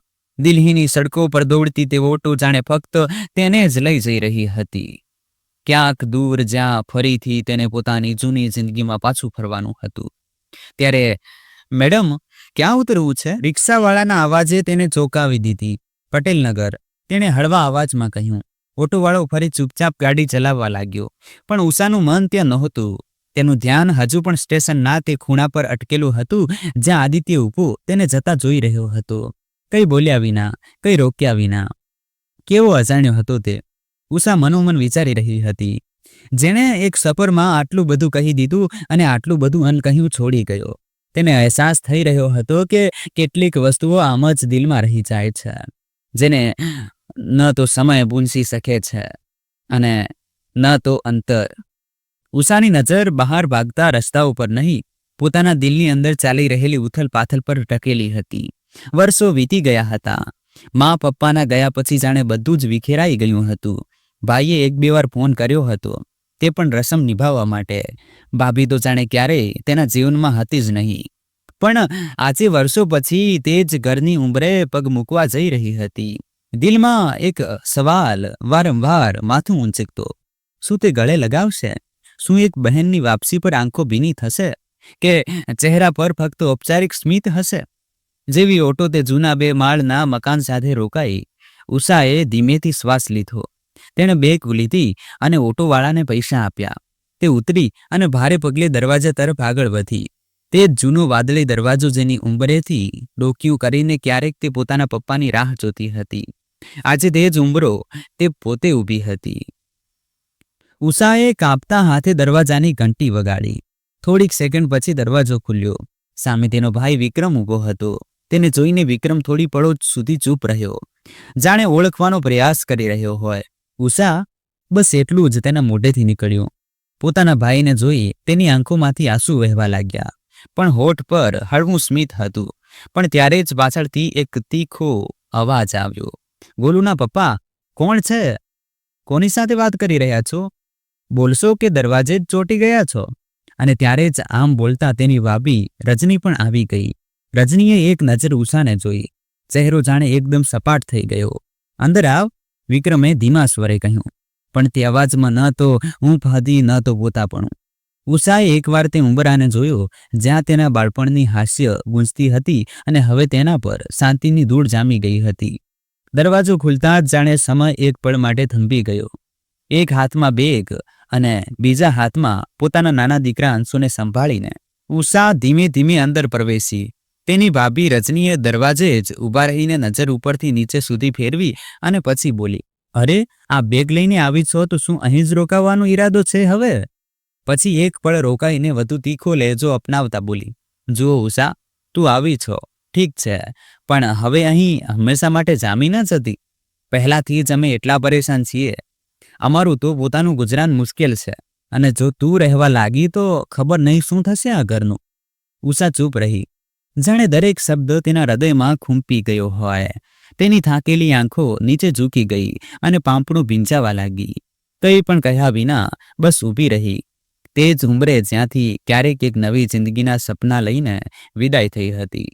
ત્યારે જ તેનો ભાઈ વિક્રમ બોલ્યો, અરે રજની, પહેલા તેને બેસવા તો દે. જો કેટલી દૂરથી આવી છે અને ખોળામાં બાળક પણ છે, થાકી ગઈ હશે. તે આગળ વધ્યો અને ઉષાના હાથમાંથી અંશુને હળવેથી લઈને પ્રેમથી બોલ્યો, શું નામ રાખ્યું છે આનું તે? ઉષાની આંખોમાંથી વહેતા આંસુઓ વચ્ચે તેનો ધીમો અવાજ નીકળ્યો, અંશુ. વિક્રમે બાળકને ગોદમાં સંભાળતા હળવું સ્મિત આપ્યું અને બોલ્યો, બિલકુલ પોતાની મા પર ગયો છે, માસૂમ. ઉષાની આંખોમાં હવે રાહતનો એક નાનો ટુકડો ચમક્યો, જાણે કોઈ તપતા રણમાં અચાનક ઠંડા ટીપા પડે. પણ દિલની અંદર ડર હજુ જીવતો હતો. શું હવે આ પિયર પણ મારું ન રહ્યું? આ વિચારતા જ તેની આંખો ફરી ભરાઈ આવી. જ્યાં માની મમતા અને પિતાનો છાંયડો હતો, આજે ત્યાં જ દિવાલો તેને પારકી લાગવા માંડી હતી.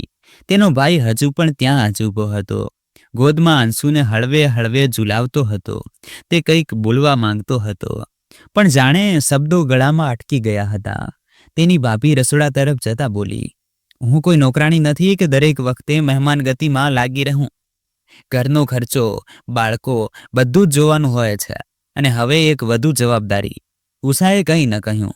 તે ચૂપચાપ ઊભી રહી, જાણે દરેક શબ્દ તેના દિલમાં કાંટાની જેમ ખૂંપી રહ્યો હોય.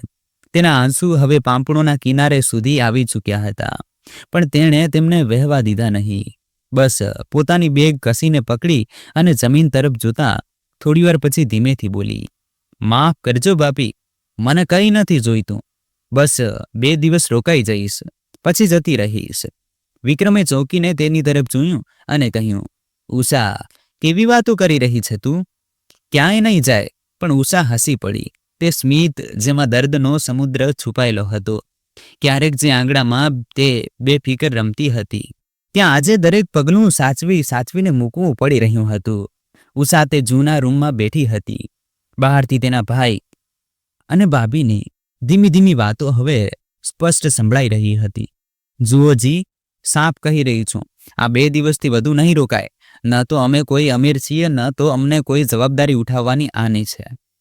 પહેલાથી જ બાળકોના ભણતર અને ઘરનો ખર્ચ સંભાળવો મુશ્કેલ થઈ રહ્યો છે. વિક્રમ થોડીવાર ચૂપ રહ્યો, પછી બોલ્યો, ઉષા મારી બહેન છે.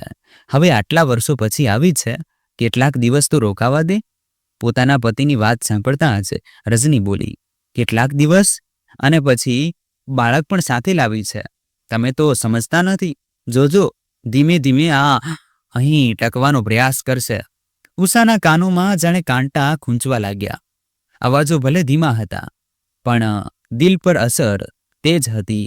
મિત્રો, વિડીયોને જો લાઈક ના કરી હોય તો અવશ્ય કરી દેજો અને કહાનીને અંત સુધી અવશ્ય નિહાળજો. હવે કંઈક નવું થવાનું છે.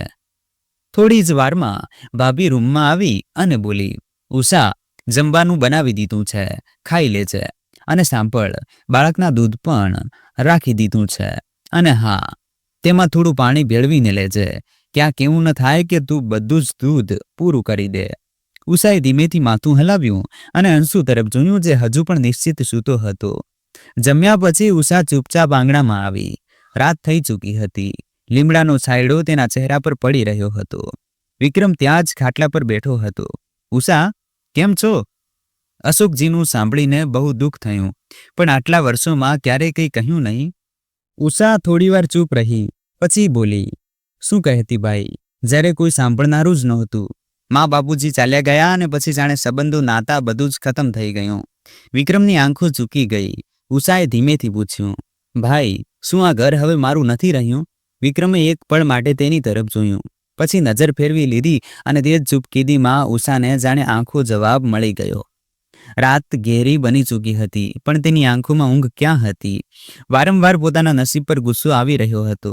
કાશ મેં તે વખતે મા પિતાજીની વાત માની લીધી હોત અને તેમની મરજીથી લગ્ન કર્યા હોત તો આજે આ દિવસ ન જોવો પડત. તેનો ગળો ભરાઈ આવ્યો. ન તો સાસરીનો રસ્તો મળ્યો, ન તો પિયરનો છાંયડો. હવે જાઉં તો ક્યાં જાઉં? આ નાના જીવને લઈને કોના દરવાજે જાઉં?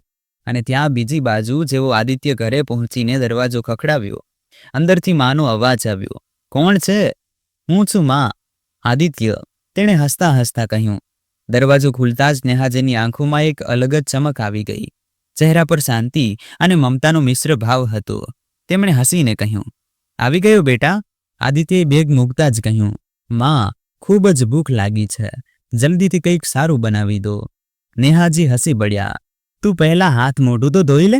આદિત્ય વોશરૂમ તરફ વધ્યો. ત્યાં સુધીમાં નેહાજીએ ઝટપટ ગરમા ગરમ નાસ્તો લગાવી દીધો. બટેટાના પરાઠા, દહીં અને કેરીનું અથાણું. થોડીવાર પછી જ્યારે આદિત્ય નાસ્તાના ટેબલ પર બેઠો ત્યારે નેહાજી ધીમેથી બોલ્યા, બેટા, તું માને કેમ નથી જતો? એક છોકરી છે, તારી માસીનો ગઈકાલે જ ફોન આવ્યો હતો. તે કહેતી હતી, બસ એકવાર છોકરીને જોઈ લે, તારી માની વાત તો સાંભળી લે. આદિત્યએ પરાઠો તોડતા ઊંડો શ્વાસ લીધો અને બોલ્યો, માં, મેં તમને કેટલી વાર ના પાડી છે, મારે કોઈ લગ્ન નથી કરવા. દીકરાના મોઢેથી આ વાત સાંભળીને નેહાજીનો ચહેરો થોડી વાર માટે ઉદાસ થઈ ગયો, પણ પછી હસતા હસતા બોલ્યા, સારું, હવે તું નારાજ ન થા, ફરી આવી કોઈ વાત નહીં કરું. પણ તેમની આંખોમાં હજુ પણ એક માની એ જ ચિંતા તરતી હતી. બીજા દિવસે સવારે ઉષા ચૂપચાપ બેઠી હતી. સામે તુલસી પાસેની માટી થોડી સૂકી હતી, જાણે સમયનો માર ત્યાં પણ દેખાતો હોય.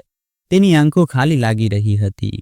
ત્યારે જ રસોડામાંથી તેની ભાભી રજનીનો તીખો અવાજ આવ્યો, કંઈ પણ કહો જી, પોતાના મનની કરનારાઓની આવી જ હાલત થાય છે. મા બાપને કંઈ સમજ્યા જ નહીં, અને હવે જ્યારે કોઈ રહ્યું નથી સંભાળનારું તો પિયર આવીને બેસી ગઈ. ઉષાએ કંઈ ન કહ્યું. તેની આંખોમાંથી ચૂપચાપ એક આંસુ સરી પડ્યું. તેણે માથું નીચું કરી લીધું અને જોઈ લેજો, આવા લોકો 2 દિવસ પણ નથી ટકી શકતા કોઈ ઘરમાં. હવે બેઠી છે તો શું અહીંની જવાબદારી પણ ઉઠાવશે? આખો દિવસ એમ જ દુઃખનો પટારો લઈને બેઠી રહેશે? રજનીએ એક વધુ તીર છોડ્યું. ઉષાએ પોતાને થોડું સંભાળ્યું. આંખોમાંથી આંસુ લૂંછતા બોલી, ભાભી, મેં એક જગ્યાએ નોકરી માટે વાત કરી છે. જો ત્યાં નોકરી લાગી ગઈ તો ત્યાં રહેવાની પણ વ્યવસ્થા છે. હું ત્યાં જ રહી જઈશ. પછી તમને કોઈ તકલીફ નહીં થાય અને ન તો મારી વહેતી તમારા પર કોઈ બોજ હશે. ઉષાના અવાજમાં મજબૂરી તો હતી, પણ તેમાં એક આશા પણ હતી. કદાચ આ વખતે ભાભી સમજી જાય. પણ રજનીને જાણે તેના પર દયા નહીં પણ ઉલાહ ના આપવાની તક જોઈતી હતી. રજનીએ વ્યંગ્યથી તાળી પાડતા કહ્યું, વાહ રે ઉષા, જો જરા હવે નોકરી કરશે અને રહેવાની પણ જગ્યા મળી જશે તો મતલબ હવે આ ઘર પણ છોડી દેશે. એક નંબરની ચાલાક છોકરી છે તું. પછી અવાજ ઊંચો કરતા તેણે પોતાના પતિને બોલાવ્યા. સાંભળો છો ગોલુના પપ્પા, જરા બહાર તો આવો. તમારી બહેન શું કહી રહી છે, જરા તમારા કાનોથી સાંભળો. રૂમની અંદરથી અખબારના પાના પલટાવવાનો અવાજ અટક્યો અને થોડી જ વારમાં વિક્રમ બહાર આવ્યો અને ગુસ્સામાં બોલ્યો, શું થયું હવે? કેમ આટલું શોર મચાવી રાખ્યો છે? શાંતિથી અખબાર પણ નથી વાંચવા દેતી તું? રજનીએ તરત તીર છોડ્યું. અરે, અખબાર તો ત્યારે પણ વાંચી લેજો જ્યારે તમારી બહેનના કોઈ મોટા સમાચાર તેમાં છપાઈ જાય. વિક્રમે ચોંકીને કહ્યું, શું બકવાસ કરી રહી છો? સાફ સાફ બોલો. રજનીએ ગુસ્સાથી આંગળી ઉઠાવી. તો સાંભળી લો. તમારી બહેન કહી રહી છે કે નોકરી કરશે અને ત્યાં જ રહેશે. એટલે હવે તેને આ ઘરની પણ જરૂર નથી. અમારા માથેથી બોજ હટાવવા ચાલી છે, જાણે અમે તેને બોજ સમજ્યા હોય. ઉષા ચૂપચાપ ઊભી બધું સાંભળી રહી હતી, પણ આ વખતે તેની આંખોમાં આંસુ નહોતા, બલકે એક ઠાની લેવાની દ્રઢતા હતી. વિક્રમ આ સાંભળતા જ થોડી પળ માટે ચૂપ રહી ગયો. તેણે પોતાની બહેન ઉષા તરફ જોયું. ઉષા, આ શું કહી રહી છે તારી ભાભી? વિક્રમના અવાજમાં હવે ગુસ્સો હતો અને આંખોમાં સવાલ. ઉષાએ ધીમેથી માથું ઊંચું કર્યું. આંખોમાં હવે આત્મસન્માન હતું. તે પોતાના ભાઈ તરફ જોઈને બોલી, ભાઈ, મેં કોઈની ઇજ્જત નથી ઉછાળી, બસ એક નોકરીની વાત કરી છે. ત્યાં રહેવાની જગ્યા પણ મળી જશે તો તમને બધાને તકલીફ નહીં થાય, અને પછી આવા સંજોગોમાં હું તમારા લોકો પર બોજ પણ નહીં બનું. રજની તિરસ્કારથી હસી. જોયું બોજ? હવે સાંભળો એના બોલ. અરે, જ્યારે મા બાપને મોટું દેખાડવા લાયક ન રાખ્યા તો અમે કયા ખેતરના મૂળા છીએ? રજની, બસ કર. વિક્રમે ઊંચા અવાજે કહ્યું. કેમ બસ કરું? બોલવા દો આજે બધું. અને સાંભળ ઉષા, નોકરી કરવાની બહુ ઉતાવળ છે ને તને? તો કહે, ક્યાં જઈ રહી છે? કોણ છે જે તને કામ અપાવે છે અને રહેવા માટે ઘર પણ? હવે તો તારા પતિ પણ ન રહ્યા, જમાનો કંઈક બીજું જ સમજશે. સમજી રહી છે ને? ઉષાની આંખોમાં અપમાનના આંસુ છલકાઈ આવ્યા, પણ તેણે આંસુ લૂંછી લીધા. ભાભી, તમે ભલે જે મરજી થાય તે વિચારો, પણ મારે મારા દીકરા માટે કંઈક કરવું પડશે. હું કોઈના ભરોસે ના રહી શકું. મારી પાસે બીજો કોઈ રસ્તો નથી. રજની વ્યંગ્યથી બોલી. રસ્તા તો તે ત્યારે જ છોડી દીધા હતા જ્યારે પૂછ્યા વિના લગ્ન કરી લીધા હતા. હવે ભોગવો. અને સાંભળ, આ અંશુને કાલે મારી પાસે ન છોડતી. મને કોઈ જરૂર નથી બીજાના બાળકોની દેખભાળ કરવાની. ઉષા કંઈ ન બોલી. તેણે અંશુને ખોળામાં ઉઠાવ્યો અને પોતાના રૂમ તરફ આગળ વધી. પાછળથી વિક્રમનો અવાજ આવ્યો. ઉષા, વાત કરવી છે સાંજે. હું તારી હાલત સમજી રહ્યો છું, પણ આ ઘર પણ કોઈ ધર્મશાળા નથી. સમજી વિચારીને નિર્ણય લેજે. રૂમમાં પહોંચીને ઉષાએ અંશુને પથારી પર બેસાડ્યો અને પોતે એક ખૂણામાં બેસી ગઈ. બારીમાંથી તડકાના હળવા કિરણો અંદર આવી રહ્યા હતા, પણ ઉષાનો ચહેરો મુરઝાયેલો હતો. તેના મનમાં એક જ વાત ચાલી રહી હતી, જો આ નોકરી ન મળી તો શું હું મારા દીકરાને પણ તે જ મેળા, તે જ તિરસ્કાર આપીને મોટો કરીશ જે મને મળી રહ્યો છે? બીજા દિવસની રાહ હવે વધુ ભારી લાગવા માંડી હતી. 4 દિવસ થઈ ગયા હતા ઉષાને ઘરે આવ્યાને. સવારનો પ્રકાશ હજુ બરાબર ફેલાયો પણ નહોતો કે ઉષાની આંખો ખુલી ગઈ. તેણે વિચાર્યું, આજે કદાચ બધું થોડું સારું હશે, કદાચ ભાભીનું મન થોડું બદલાયું હશે, પણ કિસ્મત જાણે ફરી તે જ ચોટ આપવા તૈયાર ઊભી હતી. તે હજુ પથારીમાંથી ઉઠી જ રહી હતી કે દરવાજા પર ભાભીના ઝડપી પગલાંનો અવાજ આવ્યો. મિત્રો, વિડીયોને જો લાઇક ના કર્યો હોય તો અત્યારે જ લાઇક કરી દેજો અને નીચે હાઇપનું જે ઓપ્શન આવે છે એને હાઇપ થોડી આપી દેજો. દરવાજો જોરથી ખુલ્યો અને તેની ભાભી અંદર આવી. ચહેરા પર હંમેશની જેમ મેણા અને નારાજગીનો પડછાયો હતો. જો ઉષા, રજનીએ કોઈ ભૂમિકા વિના સીધું કહેવાનું શરૂ કર્યું, તને મારી વાતો ભલે ખરાબ લાગે, પણ હું સાફ સાફ કહી દઉં છું, હું નથી ઈચ્છતી કે તું આ ઘરમાં વધુ રહે. હવે અહીં તારા માટે કોઈ જગ્યા નથી. ઉષાએ પોતાની ભાભી તરફ જોયું. આંખોમાં આંસુ ભરાઈ આવ્યા, પણ તેણે કંઈ ન કહ્યું. રજની આગળ બોલી, અને રહી વાત તારી નોકરીની, તો હું હાથ જોડીને કહું છું, દિલ્હીમાં તો બિલકુલ પણ ન કરતી. જો કોઈને ખબર પડી કે મારી નણંદ અહીં રહી છે અને નોકરી કરી રહી છે, તો બધા મને જ સવાલ કરશે. બધા એમ જ કહેશે કે જરૂર ભાભીએ ઘરથી કાઢી મૂકી હશે, ત્યારે નણંદ બહાર નોકરી કરી રહી છે. રજનીએ લાંબો શ્વાસ લીધો, જાણે પોતાના મનનો ગુસ્સો ગાંડી રહી હોય. જુઓ, તારી ઇજ્જત છે કે નહીં તે હવે તારો મામલો છે, પણ અમારી તો છે ને. અમારે સમાજમાં જવાબ આપવો પડે છે, અને હું મારી ઇજ્જત તારા માટે દાવ પર ન લગાવી શકું. પોતાની ભાભીના મોઢેથી આવી વાતો સાંભળી ઉષાનું કાળજું ધ્રુજી ઉઠ્યું. તેણે કંઈક કહેવાની કોશિશ કરી, પણ ભાભીએ હાથ ઊંચો કરીને રોકી દીધી. ચા બનાવી દીધી છે રસોડામાં, અને અંશુનું દૂધ પણ ગરમ છે, તેને પીવડાવી દે. અને હા, તું પણ હવે ટ્રેન પકડ અને પાછી મુંબઈ જતી રહે. હવે આ પિયર તારું ન રહ્યું. એટલું કહીને તેની ભાભી રજની તેની તરફ જોયા વિના ત્યાંથી ચાલી ગઈ. ઉષા ત્યાં જ ઊભી રહી ગઈ, જાણે જમીન તેના પગ નીચેથી સરકી ગઈ હોય. તેણે એક ઊંડો શ્વાસ લીધો અને મનોમન બબડી, શું ખરેખર હવે આ દુનિયામાં મારું કોઈ નથી બચ્યું? ઉષાએ કાંપતા હાથે આંસુને પોતાના ખોળામાં ઉઠાવ્યો.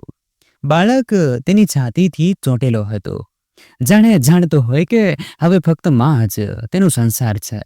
બીજા હાથમાં એક નાની બેગ હતી, જેમાં 2 જોડી કપડાં અને એક દૂધની બોટલ હતી.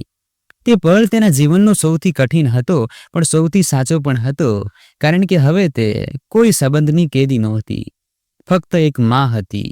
જેવી તે બેગ લઈને રૂમમાંથી બહાર નીકળી, તેનો ભાઈ તેને રોકવા આગળ વધ્યો. ઉષા, ક્યાં જઈ રહી છે ગાંડી? પણ ત્યારે જ પાછળથી રજની ગુસ્સાથી બોલી, જો આને રોકીએ તો હું જતી રહીશ, અને પછી એકલા જ સંભાળશે તારું ઘર. ભાઈના હોઠ સિલાઈ ગયા. તેણે બસ એક ખચકાટ ભરી નજર ઉષા પર કરી અને પછી માથું ઝુકાવીને રૂમમાં જતો રહ્યો. રજનીના ચહેરા પર એક સ્મિત હતું, જાણે કોઈ ભારે બોજ ઉતર્યો હોય. ઉષાએ એક નજર ઘર તરફ કરી અને પછી બસ ઊંડો શ્વાસ લીધો, અને જેવી બહાર પગ મૂક્યો, દરવાજો તેજ ગતિથી તેના પાછળ બંધ થઈ ગયો. તેના ખભા ધ્રુજ્યા અને આંખોમાંથી આંસુ વહેવા લાગ્યા. અંશુ તેના ખોળામાં સંકોચાયેલો હતો. ઉષાએ પોતાના આંસુ લૂંછ્યા. હવે રડવાનો સમય પણ નહોતો. તેણે બેગને કસીને પકડી અને બેગના ખિસ્સામાં હાથ નાખ્યો. કેટલાક સિક્કા હતા, પણ એટલા નહીં કે ઓટો મળી શકે. તેણે એક પળ માટે વિચાર્યું, પછી પોતાને કહ્યું, રિક્ષા નહીં તો કંઈ નહીં, પણ આ પૈસાથી અંશુનું દૂધ આવી જશે. તેણે પટેલ નગરની પંજાબી બાગ માટે બસ લીધી, અને પંજાબી બાગના સ્ટોપ પર જેવી બસ રોકાઈ, ઉષાએ ધીમેથી દીકરાને ખોળામાં સંભાળ્યો અને ઉતરીને સડક પાર કરવા લાગી. ગરમીની બપોર હતી, પરસેવાથી લથપથ. ઉષાના ચહેરા પર થકાવટ તો હતી, પણ હવે એક નવો હોંસલો પણ હતો. તે જેવી જ વચ્ચે સડક પર પહોંચી, ત્યારે એક કાળી ગાડી ઝડપથી તેની તરફ વધી. ગાડી જ્યારે ઘરે પહોંચી, ઘર ખૂબ મોટું હતું. ગાડી રોકતા જ મહિલાએ જલ્દીથી ઉતરીને બાળકને હાથમાં લીધું અને પછી ડ્રાઈવરને ઈશારો કર્યો, સહારો આપીને અંદર લાવો એને જલ્દી. ડ્રાઈવરે સામેની સીટનો દરવાજો ખોલ્યો અને ધીમેથી ઉષાને સહારો આપીને બહાર કાઢી. મહિલા પોતે આગળ ચાલી. નીચેના રૂમમાં લઈ ચાલો એને, ત્યાં હવા પણ રહે છે અને આરામ પણ મળશે. ડ્રાઈવરે માથું હલાવ્યું અને ધીમે ધીમે પગ મૂકતા ઉષાને અંદર લઈ આવ્યો. તેઓ રૂમમાં પહોંચતા જ હતા કે મહિલાએ ઝડપથી અવાજ લગાવ્યો, સીમા, સીમા, ક્યાં છો તમે? થોડી જ વારમાં રસોડા તરફથી એક છોકરી દોડતી આવી અને બોલી, જી મેડમ. તરત ડૉક્ટરને ફોન લગાવ્યો, અને હા, એક કટોરીમાં ગરમ દૂધ લઈને આવો. હમણાં લાવું છું મેડમ. સીમા દોડતી પાછી ચાલી ગઈ. ડ્રાઈવરે ઉષાને પલંગ પર સુવડાવી દીધી. મહિલાની આંખો પળભર માટે તે ચહેરા પર થંભી ગઈ. સીમા થોડી જ વારમાં પાછી આવી. તેના એક હાથમાં દૂધની કટોરી હતી અને બીજા હાથમાં ફોન હતો. ડૉક્ટરે કહ્યું છે 15-20 મિનિટમાં આવી જશે. મહિલાએ રાહતનો શ્વાસ લીધો અને ઉષા તરફ ધ્યાનથી જોવા લાગી. પછી તે થોડું રોકાઈને બોલી, સારું સાંભળો, બાળકને લઈને જાઓ અને સારાથી એને દૂધ પીવડાવી દેજો. થોડી જ વારમાં ડૉક્ટર આવી ગયો અને બોલ્યો, મેડમ, ગભરાવાની કોઈ વાત નથી. આ બેહોશ થઈ ગઈ હતી, પણ બધું ઠીક છે. હમણાં થોડી વારમાં ભાન આવી જશે. પછી જતા જતા ડોક્ટર રોકાઈ ગયો અને બોલ્યો, આમ તો શું કોઈ સગા છે આ તમારા?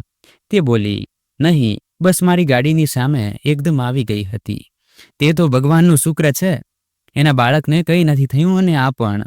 હજુ તે કંઈક બીજું બોલતી હતી ત્યારે જ ડોક્ટર વિજય બોલ્યા, આમ તો એમની હાલત જોઈને લાગે છે 2 દિવસથી બરાબર ખાધું પણ નથી. તે ચોંકીને બોલી, શું? તેણે ડોક્ટરની આંખોમાં જોયું. એક એવો સંકેત જે બતાવતો હતો કે સામે પડેલી સ્ત્રી ફક્ત જમીન પર પડી નહોતી, પણ જિંદગીના મારથી તૂટી ચૂકી હતી. તેનો ચહેરો પીળો પડી ચૂક્યો હતો, હોઠ સૂકા હતા. તે બાળકને ખોળામાં ઉઠાવતા બોલી, કેટલો નાનો છે આ, અને 2 દિવસથી ભૂખ્યો છે આ બાળક.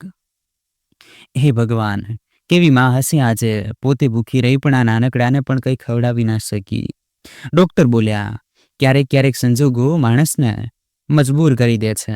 મેડમ, લાગે છે એમની જિંદગીમાં કોઈ મોટું તોફાન આવ્યું છે. હા, લાગી તો મને પણ એવું જ રહ્યું છે. ડોક્ટરના જતાં જ તે વિચારોમાં પડી ગઈ. આખરે આ સ્ત્રી અને બાળકની તસવીર મારા દીકરાના મોબાઈલમાં શું કરી રહી હતી? કોણ છે આ બંને? હજુ તે મૂંઝવણોમાં જ અટવાયેલી હતી કે ત્યારે જ દરવાજાની ઘંટી વાગી. તેમણે ઝટપટ દરવાજો ખોલ્યો. સામે ઊભો હતો તેમનો દીકરો. માં, આ ડોક્ટર, બધું ઠીક છે ને? તમારી તબિયત? તે હસી પણ ચહેરો કડક હતો. મારી તબિયતને કંઈ નથી થયું. તું કારણ વગર ચિંતા ન કર, હું બિલકુલ ઠીક છું. ચાલ હવે અંદર આવ, હું તારા માટે ચા બનાવી દઉં છું. પહેલા હાથ મોં ધોઈ લે. તેમણે પોતાના દીકરાને કહ્યું. તે ધીમે ધીમે અંદર આવ્યો, પણ જેવો તેણે સામેનું દ્રશ્ય જોયું, તેના પગ થંભી ગયા. તેની આંખો આશ્ચર્ય અને અવિશ્વાસથી ફાટી ગઈ. વહી હાલ હવે ધીમે ધીમે ભાનમાં આવી રહેલી ઉષાનો હતો. જ્યારે તેણે પોતાની ઝાંખી નજરોથી સામે જોયું તો જાણે સમય એક પળ માટે થંભી ગયો. તેની સામે બીજું કોઈ નહીં, આદિત્ય હતો. તે જ આદિત્ય જેનાથી થોડા દિવસો પહેલા જ ટ્રેનમાં તેની મુલાકાત થઈ હતી. વાતો વાતોમાં બંને વચ્ચે એક વિચિત્ર જોડાણ બની ગયું હતું. પણ આજે તેને આમ પોતાના સામે જોઈને તે હેરાન થઈ ગઈ. તેની આંખો ખુલી રહી ગઈ અને તેના હોઠમાંથી અનાયાસે નીકળ્યું, આપ અહીં? આદિત્ય પણ હક્કા બક્કા થઈ ગયો હતો. તેણે પણ કહ્યું, અરે આપ અહીં કેવી રીતે? ઉષાએ થોડી પળ પોતાને સંભાળી, પછી ધીમેથી બોલી, ખબર નથી હું અહીં કેવી રીતે આવી ગઈ. એટલું કહીને તેણે પોતાના દીકરા અંશુ તરફ જોયું, જે એકદમ ઠીક હતો. હસતો હસતો ત્યાં જ બેઠો રમી રહ્યો હતો. ઉષાએ તેને પોતાના છાતી સરસો ચાંપી લીધો, જાણે તેની ધબકારા ફરીથી ચાલવા માંડી હોય. આદિત્ય કંઈ સમજી શકે ત્યારે જ તેની માં નેહાજી રૂમમાં દાખલ થઈ. તેમના ચહેરા પર સંતોષ અને હળવી ચિંતા હતી.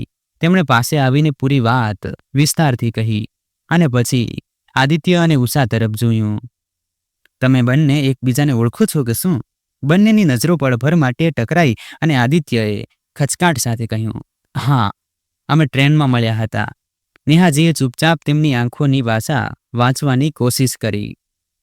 પછી મનોમન વિચારવા લાગી, ફક્ત એકવાર ટ્રેનમાં મળવાથી કોઈનો ફોટો પોતાના ફોનમાં રાખે છે કે શું? જરૂર વાત કંઈક બીજી જ છે. તેમનું માતૃત્વ હવે શંકામાં નહીં પણ સમજણમાં બદલાઈ ચૂક્યું હતું. તેમને લાગવા માંડ્યું હતું કે આ સંબંધનો કોઈને કોઈ અનકહ્યો પડ જરૂર છે, જેને હવે તે જાણીને જ રહેશે.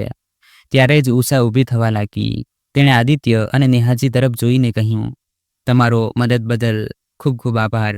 હવે હું જાઉં છું. આદિત્યએ તરત તેને રોકવાનો પ્રયાસ કર્યો. રોકાઓ, તમારી તબિયત ઠીક નથી લાગી રહી.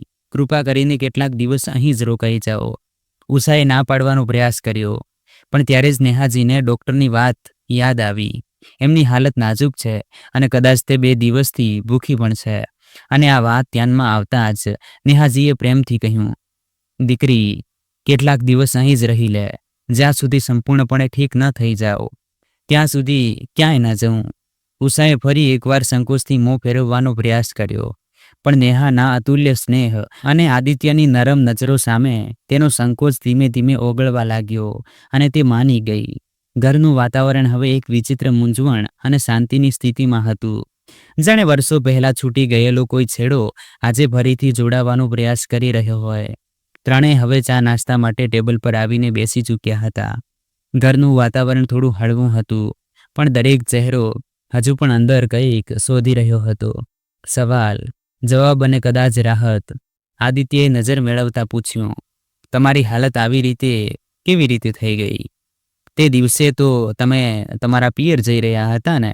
ઉષા થોડીવાર ચૂપ રહી, પછી ચાની પ્યાલી પર પોતાની નજર સ્થિર રાખીને ધીમા સ્વરે બોલી, ક્યારેક ક્યારેક જિંદગી એટલી બેરહમ થઈ જાય છે કે પોતાના પણ પારકા બની જાય છે અને તે છત પણ છીનવી લેવાય છે જેના નીચે આપણે પોતાને સૌથી સુરક્ષિત સમજતા હોઈએ છીએ. રૂમમાં ફરી એક પળ માટે સન્નાટો છવાઈ ગયો. આદિત્ય કંઈ કહી ન શક્યો. નેહાજીએ વાતને થોડી સહજ કરવાનો પ્રયાસ કર્યો અને પૂછ્યું, તો પછી તમે તે વખતે ક્યાં જઈ રહ્યા હતા? ઉષાએ જવાબ આપ્યો, આજે સવારે જ મને પંજાબી બાગમાં જ એક નોકરી મળી હતી, તેના માટે જ જઈ રહી હતી. નેહાજીના ચહેરા પર જાણે આશાની રેખા ચમકી. તે તરત બોલી, અરે વાહ, આમ પણ હું પણ તો એક પર્સનલ આસિસ્ટન્ટની જ શોધમાં છું. હવે ઉંમર થઈ ગઈ છે, આટલું મોટું ઘર એકલા સંભાળવું મુશ્કેલ થઈ ગયું છે. પછી તેમણે આદિત્ય તરફ જોયું અને કહ્યું, અને આમ પણ જ્યારે તને મારો દીકરો પહેલાથી જાણે છે તો વધુ પૂછપરછની જરૂર પણ નથી, છે ને બેટા? આદિત્યએ હળવા સ્મિત સાથે કહ્યું, હા માં, બિલકુલ. નેહાજીએ ઉષા તરફ જોયું અને થોડા ઉત્સાહ સાથે પૂછ્યું, ભણ્યા છો ને? કેટલું ભણ્યા છો? ઉષાએ શાંત સ્વરે કહ્યું, જી, મેં BA પાસ કર્યું છે, પણ ક્ષમા કરજો, હું તમારો આ પ્રસ્તાવ સ્વીકારી શકતી નથી. નેહાજી થોડા ચોંક્યા, પછી ગંભીર થઈને બોલ્યા, કેમ? શું જ્યાં જઈ રહ્યા હતા કે આનાથી વધુ સારી પોસ્ટ છે? જે પણ પૈસા ત્યાં મળે હું તેનાથી વધુ આપવા તૈયાર છું. ઉષાએ ધીમા સ્વરે કહ્યું, નહીં માજી, વાત પૈસાની નથી. અસલમાં અંશુ હજી બહુ નાનો છે અને હું કોઈ એવી નોકરી નથી કરી શકતી જ્યાં મારે તેને છોડીને બહાર જવું પડે અને રજાની પણ પાબંદી હોય. નેહાજીએ મોડું કર્યા વિના કહ્યું, અરે, હું કઈ તારાથી આખો દિવસ કામ કરાવીશ? તું અહીં જ રહે, પોતાના દીકરાનું પણ ધ્યાન રાખ અને મારું પણ. ઘરમાં નોકર ચાકર તો છે પણ બધાને એક સાથે સંભાળવા હવે મુશ્કેલ થઈ ગયું છે. તું બસ થોડું ઘણું જોઈ લેજે, મારો સાથ આપી દેજે. ઉષા ચૂપ થઈ ગઈ. કેટલાક પળ માટે વિચાર્યું, પછી એક નજર સંકોચ ભરી નજરોથી આદિત્ય તરફ જોયું. આદિત્યએ જાણે તેની તે નજરને વાંચી લીધી અને હળવું સ્મિત આપ્યું. પછી ઉષાએ માથું હલાવીને નેહાજીનો પ્રસ્તાવ સ્વીકારી લીધો. પણ આ બધા વચ્ચે નેહાજીની નજર કંઈક બીજું જ શોધી રહી હતી. તેમની અનુભવી આંખોએ પહેલી જ નજરમાં જે જોયું તે ઘણું બધું કહી ગયું હતું. ગળામાં મા વૈષ્ણુનું લોકેટ, કપાળ પર ન સિંદૂર ન કોઈ મંગળસૂત્ર અને ખોળામાં એક માસૂમ બાળક. મનોમન તેમણે વિચાર્યું, એની જિંદગીમાં કંઈક વધુ સંઘર્ષ લખાયા છે અને કિસ્મત તેને અહીં લઈને આવી છે. જરૂર કોઈ કારણ હશે, પણ તે કંઈ બોલ્યા નહીં, બસ સ્મિત કર્યું. તેમના ચહેરા પર હવે કોઈ માલકીની નહીં, એક માની ઝલક હતી, જે કોઈ અધૂરી કહાણીનો અધૂરો છેડો જોડવાની તૈયારીમાં હતી. ઉષા હવે ધીમે ધીમે આ ઘરમાં પડવા લાગી હતી. તેને આદિત્યના ઘરમાં આવ્યાને હવે 6 મહિના થઈ ચૂક્યા હતા, પણ છતાં પણ તેને હંમેશા આ વાતનો અહેસાસ રહેતો હતો કે તે એક સીમિત ભૂમિકામાં છે. ન તો તે કોઈની વહુ હતી ન દીકરી. તે બસ એક જવાબદાર મેનેજરની જેમ આ ઘરને ચલાવવાનો પ્રયાસ કરી રહી હતી. સવારે વહેલા ઉઠવું, આખા ઘરનું કામ સંભાળવું, નોકરોથી હિસાબ કિતાબ રાખવો, અંશુને જોવું અને સાથે જ નેહાજીની તબિયતનું ધ્યાન રાખવું. તે કોઈ મશીનની જેમ કામ કરતી હતી, પણ તેના ચહેરા પર ક્યારેય કરચલી નહોતી આવતી. પણ એક સંબંધ એવો હતો જે દરરોજ ધીમે ધીમે દિલની જમીન પર ઉતરતો જતો હતો. તે હતો તેનો અને આદિત્યનો. બંને વચ્ચે કોઈ ઔપચારિક સંબંધ નહોતો, પણ એક અનકહ્યું પોતાપણું દરરોજ તે બંને વચ્ચે પાંગરતું જતું હતું. સવારે જ્યારે ઉષા અંશુને તૈયાર કરતી અને આદિત્ય પાસે બેસીને નાસ્તો કરતો, ત્યારે બંનેની વાતોમાં થોડી સ્મિત, થોડી ચૂપકીદી, જેને શબ્દોની જરૂર જ નહોતી. નજરો જ કાપી હતી. ઉષાની આંખોમાં આદિત્ય માટે ધીમે ધીમે આદર કરતા વધુ એક સહજ સ્નેહ આવવા લાગ્યો હતો. અને આદિત્ય પણ દિવસે ને દિવસે ઉષાને ફક્ત ઘર ચલાવનાર નહીં, એક સાથીની જેમ જોવા લાગ્યો હતો. ટ્રેનના પ્રવાસ દરમિયાન આદિત્યના મનમાં બંધાયેલો તે લગાવ જાણે હવે વધુ ગાઢ બની રહ્યો હતો. પણ હજી આ બધું મનની વાત હતી, કંઈ પણ મોઢે આવ્યું નહોતું. નેહાજીને પણ તેનાથી હવે એક સુકૂન અનુભવાતું હતું. ક્યારેક ક્યારેક તે તેના માથા પર હાથ ફેરવતા અને મનોમન કહેતા, કાશ આ જ છોકરી મારા દીકરાનું નસીબ બની જાય. પણ હજી પણ ક્યાંક એક સંકોચ હતો, એક અધૂરી સંતોષ જે તેમના દિલને વારંવાર એવું વિચારવા મજબૂર કરતો હતો, શું હું સાચી છું? શું ઉષા આદિત્ય માટે યોગ્ય છે? અને પછી એક દિવસ આદિત્ય કોઈ જરૂરી કામથી શહેર બહાર ગયો હતો. નેહાજી પોતાના રૂમમાં સૂતા હતા. ઉષા પોતાના રૂમમાં અંશુને સુવાડી ચૂકી હતી. રાતના લગભગ 2 વાગ્યાનો સમય હતો. નેહાજીને અચાનક ઊંઘ ઉડી. તેમને તરસ લાગી હતી. તેમણે પાસે રાખેલો જગ ઉઠાવ્યો પણ તે ખાલી હતો. તે ધીમે ધીમે ઉઠીને રસોડા તરફ જઈ રહ્યા હતા કે તેમના કાનોમાં કંઈક હળવી ખટખટનો અવાજ આવ્યો. પણ તે વિચારવા લાગ્યા, કદાચ બિલાડી હશે. અને જેવું તે પોતાની અલમારી પાસેથી પસાર થયા, અવાજ વધુ તેજ થઈ ગયો, જાણે કોઈ કંઈક ખોલવાનો પ્રયાસ કરી રહ્યું હોય. રૂમમાં અંધારું છવાયેલું હતું, તેથી નેહાજી કંઈ જોઈ શકતા નહોતા. તેમણે ડરતા ડરતા પૂછ્યું, ઉષા, તું છે કે શું? અવાજ સાંભળતા સામેથી એક છાયા ભાગી અને હોલ તરફ દોડી ગઈ. નેહાજી ગભરાઈ ગયા અને ચીસો પાડ્યા, ઉષા, કોઈ છે? પછી તે જોર જોરથી ચીસો પાડવા લાગ્યા. ચોર, ચોર! હાહાકાર મચી ગયો. ઉષા દોડતી દોડતી આવી. ઘરના બાકીના નોકરો પણ બહાર નીકળી આવ્યા. ઘરની બધી લાઇટો ચાલુ થઈ ગઈ. સામે હતી જુગની, તે જ નોકરાણી જે 2 મહિના પહેલાં જ ઘરમાં આવી હતી અને આજે ચોર બનીને સામે ઊભી હતી. ચારે બાજુથી ઘેરાયેલી હોવાને કારણે જુગની ગભરાઈ ગઈ. તેણે ઝટપટ ખિસ્સામાંથી એક ધારદાર ચાકુ કાઢ્યું. દૂર રહો બધા, નહીં તો કાપી નાખીશ. તે જોરથી ચીસો પાડી. તેને જોઈને નેહાજી ગભરાતા બોલ્યા, જે જોઈએ તે લઈ જા, પણ કોઈને ઈજા ન પહોંચાડતી. અને પછી આમ બોલી તેમણે ધીમે ધીમે અલમારીમાંથી ઘરેણાંનો ડબ્બો અને કેશ બેગ કાઢ્યા અને પછી એક ઝટકા સાથે જેવું છુપાઈને ચાકુ છીનવવાનો પ્રયાસ કર્યો. જુગની સમજી ગઈ. વર્ષોથી માલ છુપાવીને રાખ્યો છે ને ડોસી?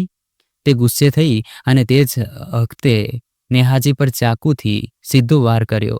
ત્યારે અચાનક ઉષા વચ્ચે આવી ગઈ. તે વાર જે નેહાજીના છાતી પર થવાનો હતો, ઉષાના ખભામાં ખૂંપી ગયો. તેનો ખભો આખો લોહી લુહાણ થઈ ગયો. નેહાજીએ ચીસો ઉપાડી, બેટા, ઉષા! લથડતા તે ત્યાં જ બેસી ગઈ. પણ તેણે આંખો ન ચપકાવી અને ત્યારે જ પોલીસ અંદર આવી ગઈ. ખરેખર હોલમાં આવતા પહેલા ઉષાએ ખૂબ હોશિયારીથી ચૂપચાપ પોતાના ફોનથી પોલીસને કોલ કરી દીધો હતો. તેને કેટલાક દિવસથી જુગની પર શંકા હતી. પોલીસે જુગનીને ચારે બાજુથી ઘેરીને પકડી લીધી. તેની પાસેથી નેહાજીની અલમારીની ચાવી, કેટલાક રોકડા રૂપિયા અને નકલી દસ્તાવેજો પણ મળ્યા. ઉષા હજી પણ પોતાના દર્દ સાથે લડી રહી હતી, પણ તેની આંખોમાં સંતોષ હતો. અને તે જ રાત્રે નેહાજીએ વિચારી લીધું હતું, હવે જે પણ થાય આ જ બનશે મારા આદિત્યની જિંદગી. અને પછી બીજા જ પળે નેહાજી તેને પોતાની ગાડીમાં બેસાડીને તરત નજીકની હોસ્પિટલ તરફ રવાના થઈ ગયા. રસ્તા પર તેમના ચહેરા પર ચિંતા સાફ ઝલકી રહી હતી. ઉષા બેહોશ હતી અને તેના ખભામાંથી લોહી સતત વહી રહ્યું હતું. હોસ્પિટલ પહોંચતા જ તેમણે ડોક્ટરોને સ્થિતિ જણાવી અને તરત ઈલાજ શરૂ થયો. અહીં સવાર થતાં જ આદિત્ય પાછો ફર્યો અને સીધો હોસ્પિટલ પહોંચી ગયો. ત્યાં નેહાજી ખુરશી પર બેઠા હતા, અંશુને ખોળામાં લીધેલા, જે આરામથી સૂતો હતો. આદિત્યએ આવતા જ ચિંતિત સ્વરે પૂછ્યું, માં, આ બધું કેવી રીતે થયું? હવે ઠીક તો છે ને? નેહાજીએ પૂરી વાત તેને વિસ્તારથી જણાવી અને પછી બંને ઉષાને મળવા રૂમમાં પહોંચ્યા. ઉષા આરામ કરી રહી હતી. ધીમે ધીમે તેની આંખો ખુલી. આદિત્ય અને ઉષાની નજરો એકબીજા સાથે મળી. આદિત્ય તેમની પાસે આવ્યો અને ભાવુક થઈને બોલ્યો, ઉષાજી, તમે મારી માનો જીવ બચાવ્યો છે. હું તમારો અહેસાન ક્યારે નહીં ભૂલું. ઉષાએ તેની તરફ જોઈને હસતા કહ્યું, એમાં અહેસાન કેવો? તમે લોકોએ જે મારા માટે કર્યું તેના આગળ તો આ કંઈ જ નથી. ત્રણેય વચ્ચે એક પારિવારિક વાતાવરણ બની ચૂક્યું હતું. ડોક્ટરે ઉષાને હોસ્પિટલમાંથી રજા આપી દીધી હતી. જેવી ઉષા પોતાના બિસ્તર પરથી ઊભી થવા લાગી, તે દર્દથી કણસી ઉઠી અને પડવાની જ હતી કે આદિત્યએ તેને પકડી લીધી. તે બંને માટે તે પળ જાણે ત્યાં જ થંભી ગયું. નેહાજી પણ મનોમન આ જોઈને હસી પડ્યા. વાહ, શું શાનદાર નજારો છે! પછી બંને ભાનમાં આવ્યા અને આદિત્યએ કહ્યું, ચાલો, હું તમારી સાથે છું. અને પછી તેઓ બધા ઘર તરફ ચાલ્યા. ઘર પાછા ફર્યા પછી નેહાજી અને આદિત્યએ ઉષાની દેખભાળમાં કોઈ કસર છોડી નહીં. નેહાજી પોતે દરરોજ તેના માટે હળવો અને પૌષ્ટિક ખોરાક બનાવડાવતા, સમયસર દવાઓ આપતા અને ઉષાની દરેક જરૂરિયાતનું ખાસ ધ્યાન રાખતા. સવારે ઉઠીને સૌથી પહેલા તે ઉષાના રૂમમાં જઈને તેના હાલચાલ પૂછતા અને પછી અંશુને ખોળામાં લઈને બેસી જતા, જેથી ઉષા થોડીવાર આરામ કરી શકે. આદિત્ય પણ કામ પરથી પાછા ફરતા જ સૌથી પહેલા ઉષાના રૂમમાં જતો. એક દિવસ તેણે તેના માટે બજારમાંથી હળવા ગુલાબી રંગની શાલ લાવીને આપી અને કહ્યું, ઉષાજી, તમને હવે ઠંડી હવાથી બચીને રહેવું પડશે. ઉષાએ તે શાલ હાથમાં લેતા કહ્યું, તમે લોકો જેટલું મારું ધ્યાન રાખી રહ્યા છો એટલું તો કદાચ ક્યારેય કોઈ પોતાના હોય પણ નથી રાખ્યું. અને આમ કહેતા તેની આંખોમાંથી આંસુ વહેવા લાગ્યા. રાત્રે જ્યારે ઉષાને દર્દ ઉપડતું ત્યારે નેહાજી પોતે ઉઠીને તેને ગરમ પાણીની થેલી આપતા અને મોડી રાત સુધી તેના સિરહાને બેઠા રહેતા. આદિત્ય પણ દરરોજ સમય કાઢીને ઉષા સાથે થોડીવાર બેસતો, વાતો કરતો, જેથી તેનું મન બહેલાતું. ધીમે ધીમે તે ઘરમાં ઉષાની જગ્યા ફક્ત એક સહાયિકા ન રહી, તે હવે પરિવારનો એક મહત્વનો હિસ્સો બની ચૂકી હતી. નેહાજીને હવે ઉષામાં એક દીકરી નજર આવવા લાગી હતી અને આદિત્યની આંખોમાં પણ તેના માટે એક ખાસ પોતાપણું ઝલકવા લાગ્યું હતું. થોડા જ અઠવાડિયામાં ઉષા સંપૂર્ણપણે સ્વસ્થ થઈ ગઈ, પણ તે દરમિયાન જે સંબંધો બંધાઈ ગયા હતા તે હવે પહેલા કરતાં ક્યાંય વધુ મજબૂત થઈ ચૂક્યા હતા. તે અકસ્માતને વીત્યાને હવે ઘણો સમય થઈ ચૂક્યો હતો. ઘરમાં બધું સામાન્ય હતું. હાસ્ય, સુકૂન અને પોતાપણું ફરીથી પાછું ફર્યું હતું. એક દિવસની વાત છે, જ્યારે નેહાજીના પગમાં ખૂબ તેજ દર્દ થઈ રહ્યું હતું. ઉષાએ આ વાત તરત અનુભવી લીધી. તે ચૂપચાપ તેમના રૂમમાં આવી અને બોલી, લાવો માજી, હું તમારા પગની માલિશ કરી દઉં છું. કદાચ દર્દ ઓછું થઈ જાય થોડું. નેહાજીએ હેરાનીથી પૂછ્યું, અરે, તને કેવી રીતે ખબર પડી કે મારા પગમાં દર્દ થઈ રહ્યું છે? ઉષા હસીને બોલી, બસ તમને ચાલતા જોયા તો સમજી ગઈ. નેહાજી કંઈ કહી ન શક્યા. ઉષા તેમના પગ પાસે નીચે જમીન પર બેસી ગઈ અને ધીમે ધીમે માલિશ કરવા લાગી. તે પળ ખૂબ સુકૂન ભર્યો હતો. બંને વાતોમાં ખોવાઈ ગયા. ક્યારેક કેટલાક હાસ્યના પળ, ક્યારેક કેટલીક જૂની વાતો અને ક્યારેક હળવા ફૂલકા મજાક. આ જ હળવા સ્મિત વચ્ચે નેહાજી અચાનક થોડા ગંભીર સ્વરમાં બોલ્યા, ઉષા, શું તું આદિત્ય સાથે લગ્ન કરીશ? ઉષાના હાથ એક પળ માટે રોકાઈ ગયા. તે એકદમ ચોંકી ગઈ.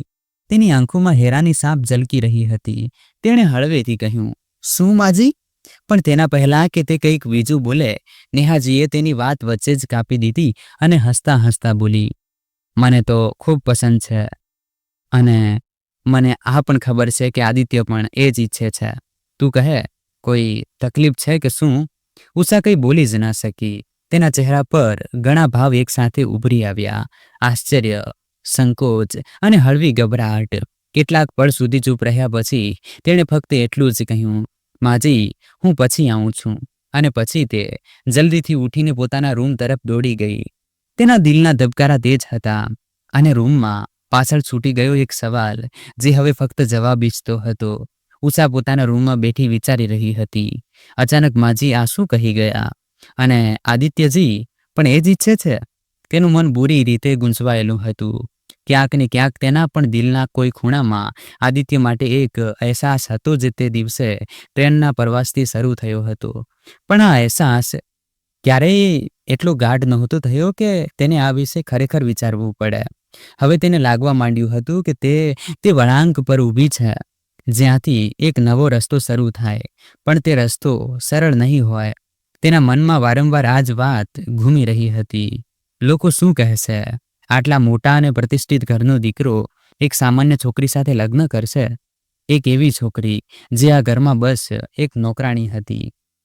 શું તે આ ઘરની વહુ બનવા લાયક છે? આ અસમંજસ અને આત્મસંકોચના ભાવમાં તેણે એક કઠિન નિર્ણય લીધો. તેણે ધીમે ધીમે પોતાનો સામાન પેક કરવાનું શરૂ કરી દીધું અને પછી અંશુને ખોળામાં ઉઠાવ્યો. તેનો માસૂમ ચહેરો જોયો અને પોતાના આંસુઓને દબાવતા કોઈને કંઈ પણ કહ્યા વિના ઘરમાંથી નીકળી પડી. થોડીવાર પછી જ્યારે નેહાજીને આ વિશે ખબર પડી તો તેમના હોશ ઉડી ગયા. તેમણે તરત આદિત્યને ફોન કર્યો. અવાજ ગભરાયેલો હતો. આંખોમાં પસ્તાવાના આંસુ સાથે તે બોલ્યા, આદિત્ય બેટા, ઉષા જતી રહી, કંઈ પણ કહ્યા વિના. મેં તેને બસ એક વાત પૂછી હતી. મને લાગ્યું કે તે પણ તને ચાહે છે. બેટા, મને માફ કરી દે. હવે એક એકલી છોકરી, તે પણ નાના બાળક સાથે ક્યાં જશે? મને ખૂબ ચિંતા થઈ રહી છે. આ સાંભળીને આદિત્ય જાણે સન્ન રહી ગયો. તેનું દિલ ધડકવા લાગ્યું. તે એક પળ પણ રોકાયા વિના ચૂપચાપ ગાડીની ચાવી ઉઠાવીને બહાર નીકળી પડ્યો. તેના મનમાં હવે બસ એક જ વાત ઘૂમી રહી હતી. ઉષાને શોધવી છે અને કોઈ પણ ભોગે તેને પાછી લાવવી છે.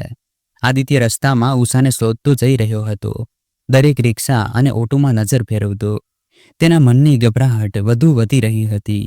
તે સૌથી પહેલા ISBT બસ સ્ટેશન પહોંચ્યો, જ્યાંથી બધી બસો શહેર બહાર જવા માટે નીકળે છે. દરેક બસમાં ભાગી ભાગીને ફોનમાં ફોટો બતાવીને લોકો પાસેથી ઉષા વિશે પૂછતો રહ્યો, પણ તેના હાથ કંઈ લાગ્યું નહીં. પછી તે ત્યાંથી નવી દિલ્હી રેલવે સ્ટેશન તરફ રવાના થયો. ત્યાં સ્ટેશન પર લાગેલી ભીડ જોઈ તેનું દિલ વધુ કાંપવા લાગ્યું. દરેક પ્લેટફોર્મ પર દોડતો તે ફક્ત ઉષાને શોધી રહ્યો હતો. ક્યાંક ને ક્યાંક ઉષાના ગયા પછી તેને અનુભવ થઈ ચૂક્યો હતો કે તે તેને પ્રેમ કરવા લાગ્યો છે, અને હવે તેના દૂર થઈ ગયા પછી તે જાણે વિખરાઈ રહ્યો હતો. તેનું દિલ અંદરથી રડી રહ્યું હતું, બસ ઉષાની એક ઝલક જોવા માટે. આદિત્ય સતત પ્લેટફોર્મથી પ્લેટફોર્મનો છાનતો રહ્યો. 1, 2, 3, 4 થી 8 થી 10. હવે બસ છેલ્લું પ્લેટફોર્મ બાકી હતું. આદિત્યનું દિલ ખૂબ ગભરાઈ રહ્યું હતું. તેને લાગી રહ્યું હતું કે તેણે હવે ઉષાને સંપૂર્ણપણે ગુમાવી દીધી છે. તેની આંખોમાંથી હવે આંસુ વહેવા લાગ્યા અને બસ એક અવાજ અંદરથી એ આવી રહ્યો હતો, કાશ હું તેને કહી શકત જે મારા દિલમાં છે, જે બધું હું અનુભવું છું. કાશ એકવાર તે બધું બતાવી શકત, બસ એકવાર. મિત્રો, જિંદગીમાં ક્યારેક અજાણ્યા રસ્તાઓમાં નસીબથી મળેલા અજાણ્યા લોકો દિલોમાં એક મહત્વનો હિસ્સો બનાવી જાય છે, જ્યાં ક્યારેક આપણે ચાહીએ પણ કંઈ કરી શકતા નથી. આદિત્ય છે પોતાની પત્નીના ગયા પછી કોઈ બીજાને જોવા માટે પણ તૈયાર નહોતો. હવે તે જ દિલમાં એક નવી રોશની ધીમે ધીમે ઉષાના નામથી જાગી ઉઠી હતી. તેને ખુદ સમજાયું નહીં કે ક્યારે ઉષાનો અવાજ અધૂરી રાતોમાં સુકૂન બનીને ગૂંજવા લાગ્યો. તે ક્યારેય કહી ન શક્યો અને ચાહીને પણ કંઈ જતાવ્યું નહીં. પણ ઉષા તેના દિલમાં ખૂબ ઊંડાણ સુધી ઉતરી ચૂકી હતી. હવે તો હાલ એ હતો કે ઉષાની એક ઝલક જોવા માટે પણ તેનું દિલ તડપી રહ્યું હતું. જાણે કોઈ પોતાનાથી છૂટા પડી જવાનો ડર તેને અંદર સુધી તોડી રહ્યો હોય. આદિત્ય હવે છેલ્લા પ્લેટફોર્મ પર હતો. ચારે બાજુ તેની નજરો બસ ઉષાની શોધમાં ઘૂમી રહી હતી. પ્લેટફોર્મ પર થઈ રહેલી ભીડને કારણે દૂર સુધી જોવું શક્ય નહોતું. ત્યારે જ આગલા પળે તે ભીડમાં ક્યાંક દૂર એક બેન્ચ પર ચમકતી હળવી ગુલાબી શાલને આદિત્યની નજરોમાં અચાનક એક અજવાળું લાવી દીધું. તે ત્યાં જ હતી. ઉષા અંશુને ખોળામાં લીધેલા તે બેન્ચ પર ચૂપચાપ બેઠી હતી. આદિત્યના શ્વાસ અચાનક થંભી ગયા, જેને ખૂબ લાંબા શ્વાસ સુધી ભાગતા આખરે તેને તેની મંજિલ દેખાઈ ગઈ હોય.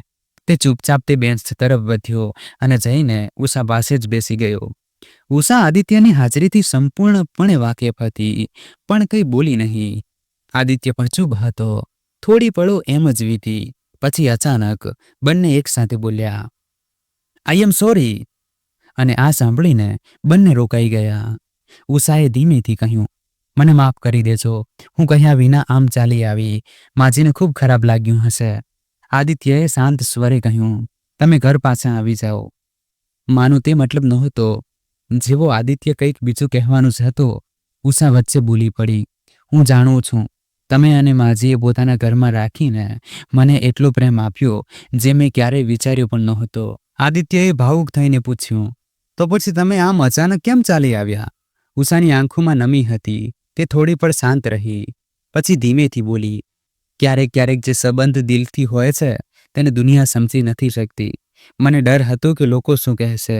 આટલા મોટા ઇન્સાનએ કાલની આવેલી એક નોકરાણી સાથે લગ્ન કરી લીધા. ડર હતો ક્યાંક તમારા નામ પર કોઈ આંગળી ન ઉઠાવી દે. આદિત્ય ચૂપચાપ સાંભળતો રહ્યો. પછી અચાનક ટ્રેનની સીટી વાગી. ઉષા ઊભી થઈ ગઈ, અંશુને ખોળામાં ઉઠાવ્યો અને ધીમે ધીમે ટ્રેન તરફ વધવા લાગી. આદિત્ય બસ તેને જતા જોતો રહ્યો, પણ હવે તેનું દિલ ન માન્યું. તે દોડીને તેની પાછળ ગયો અને ટ્રેન પાસે જઈને તેને બોલાવ્યો. ઉષાજી, ઉષા. ઉષાએ ચોંકીને પાછળ જોયું. તેની આંખોમાં સવાલ હતા. ઉષાજી, હું તમને પ્રેમ કરું છું. આદિત્યનો અવાજ કાંપી રહ્યો હતો. કદાચ ઘણા સમય પહેલાથી, જ્યારે પહેલી વાર તમને ટ્રેનમાં જોયા હતા.